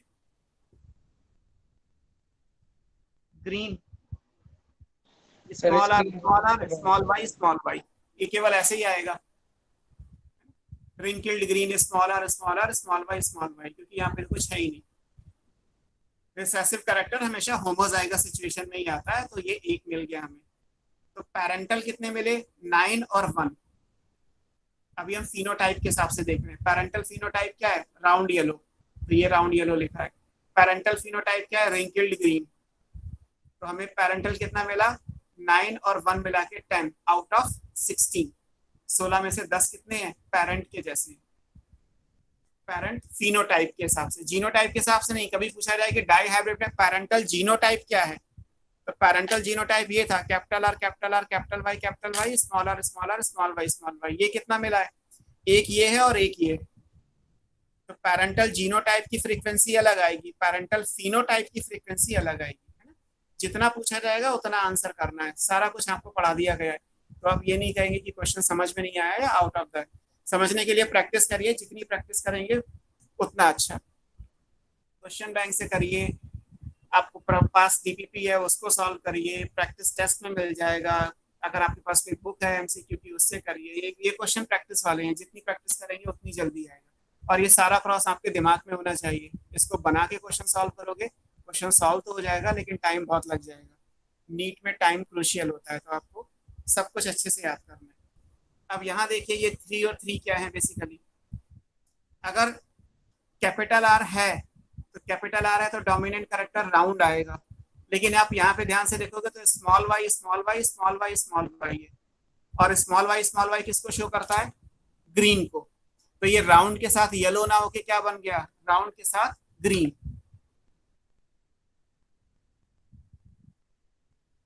राउंड होने के लिए क्या चाहिए, कम से कम एक कैपिटल आर। लेकिन ग्रीन तो रिसेसिव कैरेक्टर है, रिसेसिव कैरेक्टर कैसा होगा, स्मॉल वाई। अब चाहे तो आप यहाँ पे कैपिटल आर लिख लो तो ये बन जाएगा एक, और या स्मॉल आर लिख लोगे तो क्या बन जाएगा, ये वाला बन जाएगा 2। ऐसे यहाँ पे स्मॉल आर ये कैसा है, ये रिंकल्ड। लेकिन यहाँ पे कैपिटल वाई है, और कैपिटल वाई है तो कैरेक्टर क्या आएगा, येलो। तो ये क्या बन जाएंगे, wrinkled yellow. Small R capital Y dash. चाहे तो यहाँ पे कैपिटल वाई लिख लीजिए तो ये, और स्मॉल वाई लिख देंगे तो फिर ये। हमें ये याद रखना है, ये जो मैंने आपको राइट साइड में लिखा ब्रैकेट में, इसी से आइडिया लग जाएगा कि जीनोटाइप और फिनोटाइप की फ्रीक्वेंसी क्या आएगी। और यहाँ पे इसलिए लिखा क्योंकि क्रॉस आपके सामने बना हुआ है, तो आपको याद रहे कि कौन सा क्या है। जहाँ पे रेड स्टार है वो ये है, जहाँ पे सिंगल ब्लू स्टार है 3 वो ये, डबल स्टार ब्लू में है वो ये, और एक हैश वाला अकेला है ये। तो ये बन जाता है जीनोटिपिक रिजल्ट, लेफ्ट वाला। और जो ब्रैकेट के इधर लिखा हुआ है ये सब कहलाएगा फिनोटिपिक रिजल्ट। फिनोटिपिक रेशियो क्या बन जाएगा, 9:3:3:1। जीनोटिपिक रेशियो क्या आ जाएगा, 1:2:2:4:1:2:1:2:1। तो आपको ये याद रखना है कि डाई हाइब्रिड क्रॉस में जीनोटिपिक रेशियो और फिनोटिपिक रेशियो क्या क्या आएगा। क्लियर, लिख लीजिए अलग से, चाहे तो वैसे यहाँ लिखा ही हुआ है, बट आपका अगर है तो आप अलग से भी लिख सकते हैं कि मेंडल के रिजल्ट में क्या क्या चीजें। ये सब क्या हो गया, ये F2 जनरेशन है ना? यहाँ से लेके नीचे तक ये सब क्या है, F2 है। पेरेंट्स F1 F2 ये। तो इन F2 जनरेशन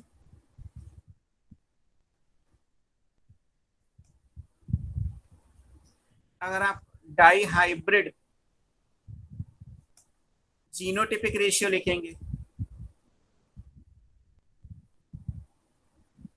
तो ये क्या आएगा, 1:2:2:4, 1:2, 1:2:1। ये लिखा हुआ है सारा, जो यहाँ लिखा हुआ है उसको बस मैंने सीरीज में लिखा हुआ है। और याद रखना है आपको, ऐसे डाई हाइब्रिड का फिनोटिपिक रेशियो क्या आएगा,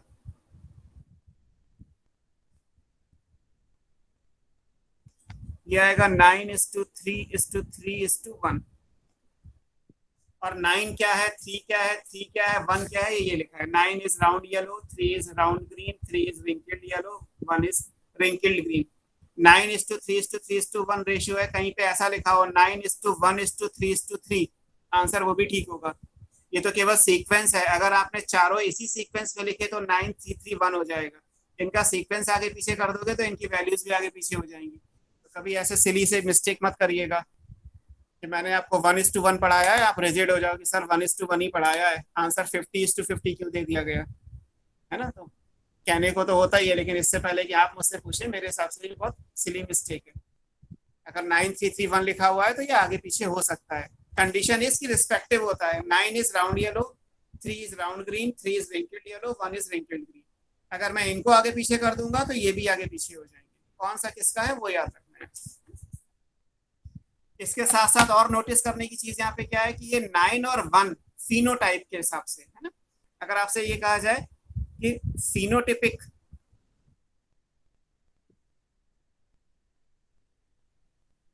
फिनोटिपिकली पैरेंटल फ्रीक्वेंसी कितनी है, तो कितनी आएगी ये 10/16। समझ में आएगा। 16 में से 10 थे और 16 में से 10 कौन से हैं वो बने हुए। 9 और 1 आपका पैरेंटल है। 9 is round yellow and 1 is wrinkled green, तो ये दोनों पैरेंटल हैं। और पैरेंटल में फिनोटाइप पैरेंटल है, जीनोटाइप पैरेंटल नहीं लिया है मैंने। आपको फिनोटिपिकली पैरेंटल फ्रीक्वेंसी कितनी है 10:1। और फिनोटिपिकली रिकॉम्बिनेंट की फ्रीक्वेंसी कितनी है 6:16। 16 में से 6 रिकॉम्बिनेंट हैं, 3 और 3, और 9 और 1 पैरेंटल है, ये याद रखिएगा। और ये फिनोटिपिकली लिखा है। अगर आप जीनोटिपिकली निकालेंगे तो आंसर चेंज हो जाएगा।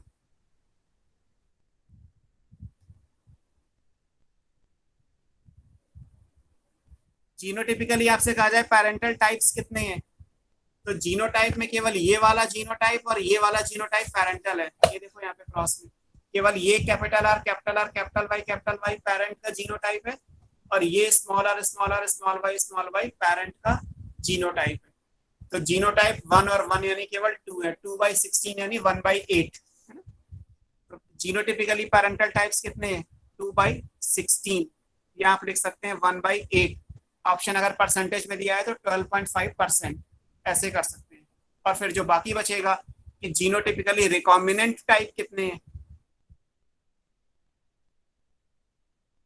तो आंसर हो जाएगा 14/16 और 7/8, दैट इज 87.5। जैसे भी पूछा जाए, फ्रीक्वेंसी पूछा गया, परसेंटेज में पूछा गया, कोई न्यूमेरिकल वैल्यू दे दी गई, आपको एक क्रॉस दे दिया गया, उस क्रॉस में सब कुछ मेंशन है। अगर आप एमएससी लेवल पे भी पढ़ोगे डायऑर्बिट का क्रॉस तो भी उतना ही है जितना एनसीईआरटी ने 12th पे दे दिया। इसका मतलब ये है कि क्रॉस अपने आप में 100% कंप्लीट है। उसको आप कंक्लूड कैसे करोगे, उसको आप समझोगे कैसे, ये सब आप पे डिपेंड करता है कि क्वेश्चन की लैंग्वेज क्या है और उसका क्रॉस क्या निकल के आएगा। तो ये सब रिजल्ट F2 जनरेशन से आपको मिल जाएंगे इस तरीके से, है ना। जैसे ये आपके सामने है, आपको ये लगा के अपनी स्टडी टेबल पर रख लीजिए और सारे क्वेश्चंस करते जाएंगे। हालांकि बाद में आपको ये क्रॉस याद करना है पूरा। अब ऐसे क्वेश्चंस भी होंगे जैसे आपसे ये कहा जाए कि what will be the probability. जब आप प्रोबेबिलिटी निकालोगे तो हमारे लिए 16 में से निकालने हैं हमें। What will be the probability of combinations which is heterozygous for both the character. अगर आपसे पूछा जाए कि ऐसे कॉम्बिनेशन कितने हैं 16 में से जो दोनों कैरेक्टर के लिए हेटेरोजाइगस हैं, तो दोनों कैरेक्टर का हेटेरोजाइगस केवल ये है, capital R capital Y small Y. यहाँ पे राउंड का भी हेटेरोजाइगस है और येलो का भी हेटेरोजाइगस है, और तो नहीं है, आप चेक कर लीजिए। दोनों कैरेक्टर का हेटेरोजाइगस केवल यही है। तो 4/16 यानी कि 1/4 यानी कि 25%, कोई भी आंसर हो गया।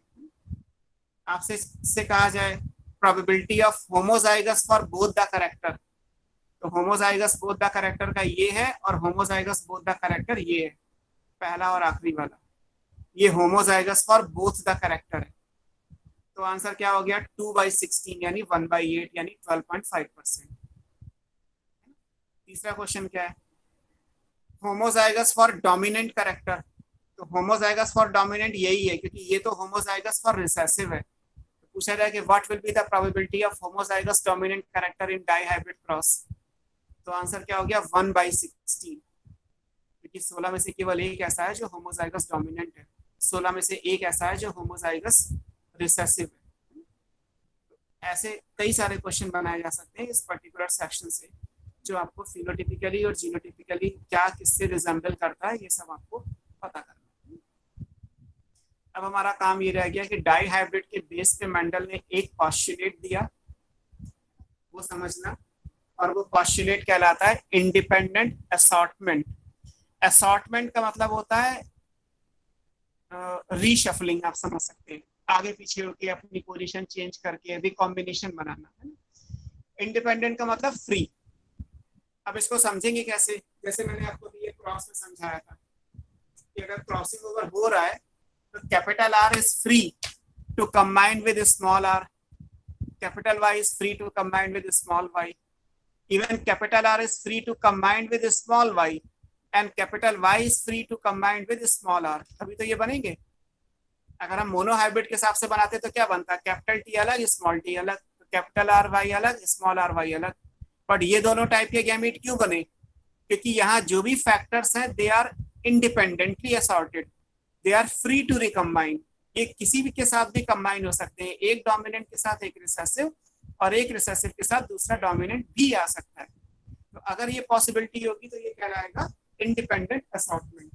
तो जो कंक्लूजन था डाई हाइब्रिड क्रॉस से वो केवल एक ही था, दैट इज इंडिपेंडेंट असॉर्टमेंट, कि जब भी दो या दो से ज्यादा कैरेक्टर को लेके क्रॉस किया जाएगा, चाहे आप डाई हाइब्रिड करें या उसके आगे कोई और भी क्रॉस करें, मेंडल ने आगे कोई भी क्रॉस नहीं किया, डाई हाइब्रिड कहा था, लेकिन वो एप्लीकेबल किसी भी चीज के लिए।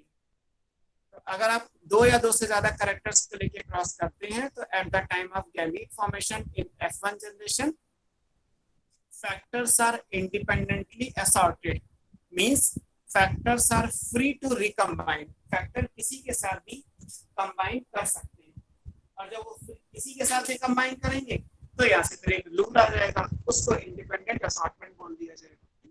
इसको कंप्लीट कर लीजिए। Conclusion, drawn from dihybrid cross,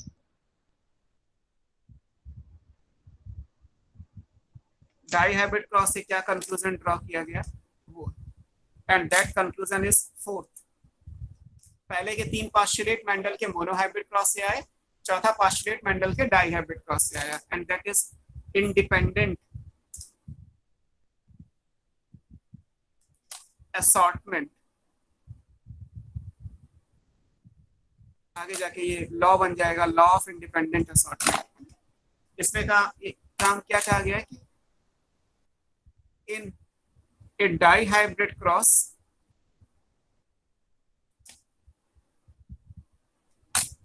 during gametogenesis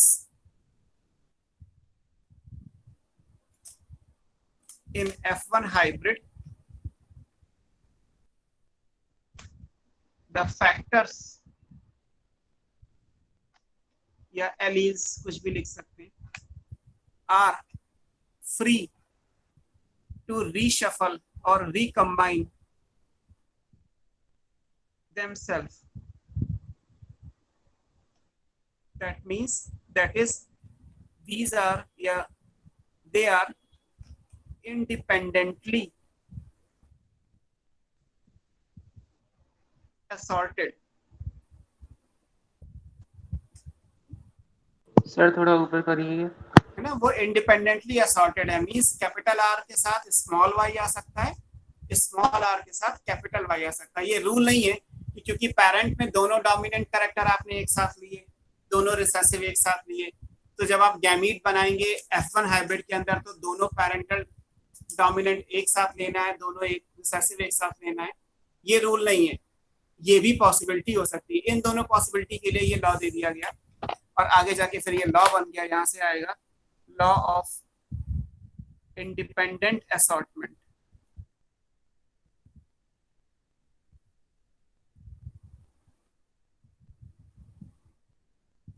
या इसको कहते हैं लॉ ऑफ फ्री रिकॉम्बिनेशन।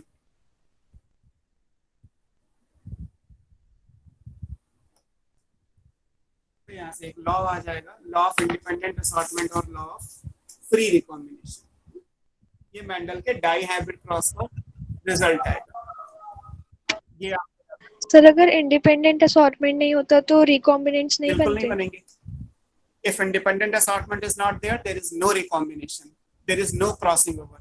ये क्रॉसिंग ओवर का कॉज है।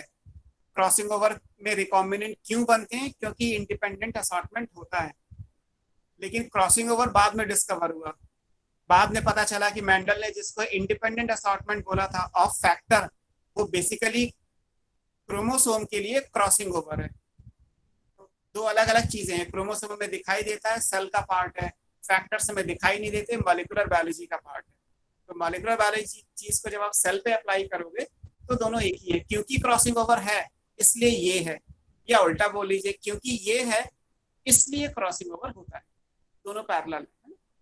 अगर असॉर्टमेंट इंडिपेंडेंट नहीं है तो कोई क्रॉसिंग ओवर या कोई रिकॉम्बिनेशन नहीं बनेगा। ये मतलब हुआ इसका। अगर ये कम बन रहा है तो इसका मतलब क्रॉसिंग ओवर कम हो रहा है, अगर ये ज्यादा बन रहा है तो इसका मतलब क्रॉसिंग ओवर भी ज्यादा हो रहा है। जो भी चीजें इसमें वेरिएशन होंगी those are directly proportional to the crossing over. यही हम आगे भी पढ़ेंगे। जब आप क्रोमोसोमल थ्योरी ऑफ इनहेरिटेंस पढ़ोगे तो उसमें यही बात की गई है, क्योंकि वहाँ क्रोमोसोम के हिसाब से चीजों को समझाया गया। अभी हम फैक्टर के हिसाब से चीजों को समझ रहे हैं। वो भी मेंडलिज्म है, ये भी मेंडलिज्म है, but that Mendelism is on the basis of chromosome. अभी जो मेंडलिज्म है वो फैक्टर के बेस पे आप पढ़ाई जा रही है। दोनों चीजें एक ही है, पैरेलल है। तो यहाँ से ये आ गया कि अगर जैसे इसी तो मैंने आपको समझाया कि क्रॉसिंग ओवर अगर होगा then only capital R small Y and small R capital Y type के गैमीट्स बन पाएंगे। अगर क्रॉसिंग ओवर नहीं होगा तो इंडिपेंडेंट असॉर्टमेंट नहीं होगा। अगर क्रॉसिंग ओवर नहीं होगा या इंडिपेंडेंट असॉर्टमेंट नहीं होगा तो जो ये 3 और 3 है ना, ये नहीं बनेंगे। अब क्रॉस में देखिए ना, ये वाले जो बने हैं राउंड ग्रीन और रिंकल्ड येलो, ये इसीलिए तो बने कि राउंड के साथ ग्रीन आ गया और रिंकल्ड के साथ येलो चला गया। अगर आप क्रॉसिंग ओवर ना करते तो ये अलग होता और ये अलग होता, फिर तो पेरेंट्स ही आते ना। तो ये कॉम्बिनेशन क्यों बने? क्योंकि यहाँ पे क्रॉसिंग ओवर की पॉसिबिलिटी है। ये क्या कहलाते हैं? रिकॉम्बिनेंट। 3 और 3, 6/16 क्या है? रिकॉम्बिनेंट है। 9 + 1 10/16 क्या है? पैरेंटल है इन टर्म्स ऑफ फिनोटाइप। और इन टर्म्स ऑफ जीनोटाइप कहा जाए तो 1 और 1 पैरेंटल जीनोटाइप है, rest all are recombinant type of genotypes. ये डायरेक्टली मैंने लिखी थी आपको यहाँ पे। फिनोटिपिकली पैरेंटल फ्रीक्वेंसी और रिकॉम्बिनेंट फ्रीक्वेंसी क्या है, जीनोटिपिकली पैरेंटल और रिकॉम्बिनेशन की फ्रीक्वेंसी क्या है, ये सब आपको याद रखना है। क्लियर? नेक्स्ट क्लास में हमें अभी डाई हैबिट का टेस्ट क्रॉस पढ़ना है, 2-3 चीजें कुछ और हैं वो पढ़ना है। फिर हम डेविएशन, मेंडल के मोनो हाइब्रिड क्रॉस कहाँ कहाँ पे फॉलो नहीं होता वो पढ़ेंगे, मीन्स नॉन मेंडेलियन। अभी तक तो हमने मेंडल के हिसाब से चीजों को पढ़ा, हम बाद में नॉन मेंडेलियन इनहेरिटेंस के बारे में भी पढ़ेंगे। क्लियर?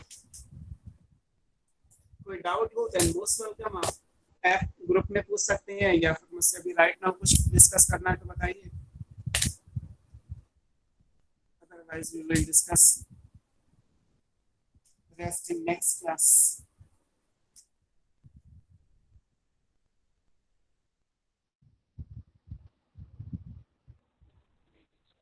Thank you sir. चलो मिलते हैं फिर नेक्स्ट क्लास में। इसको प्रैक्टिस में करिएगा, अच्छे से क्वेश्चन सॉल्व करिएगा। मैं कोशिश करूंगा डीपीपी जल्द से जल्द लाइव हो जाए तो आप उसको भी सॉल्व कर पाएंगे। Okay, good by two all of you.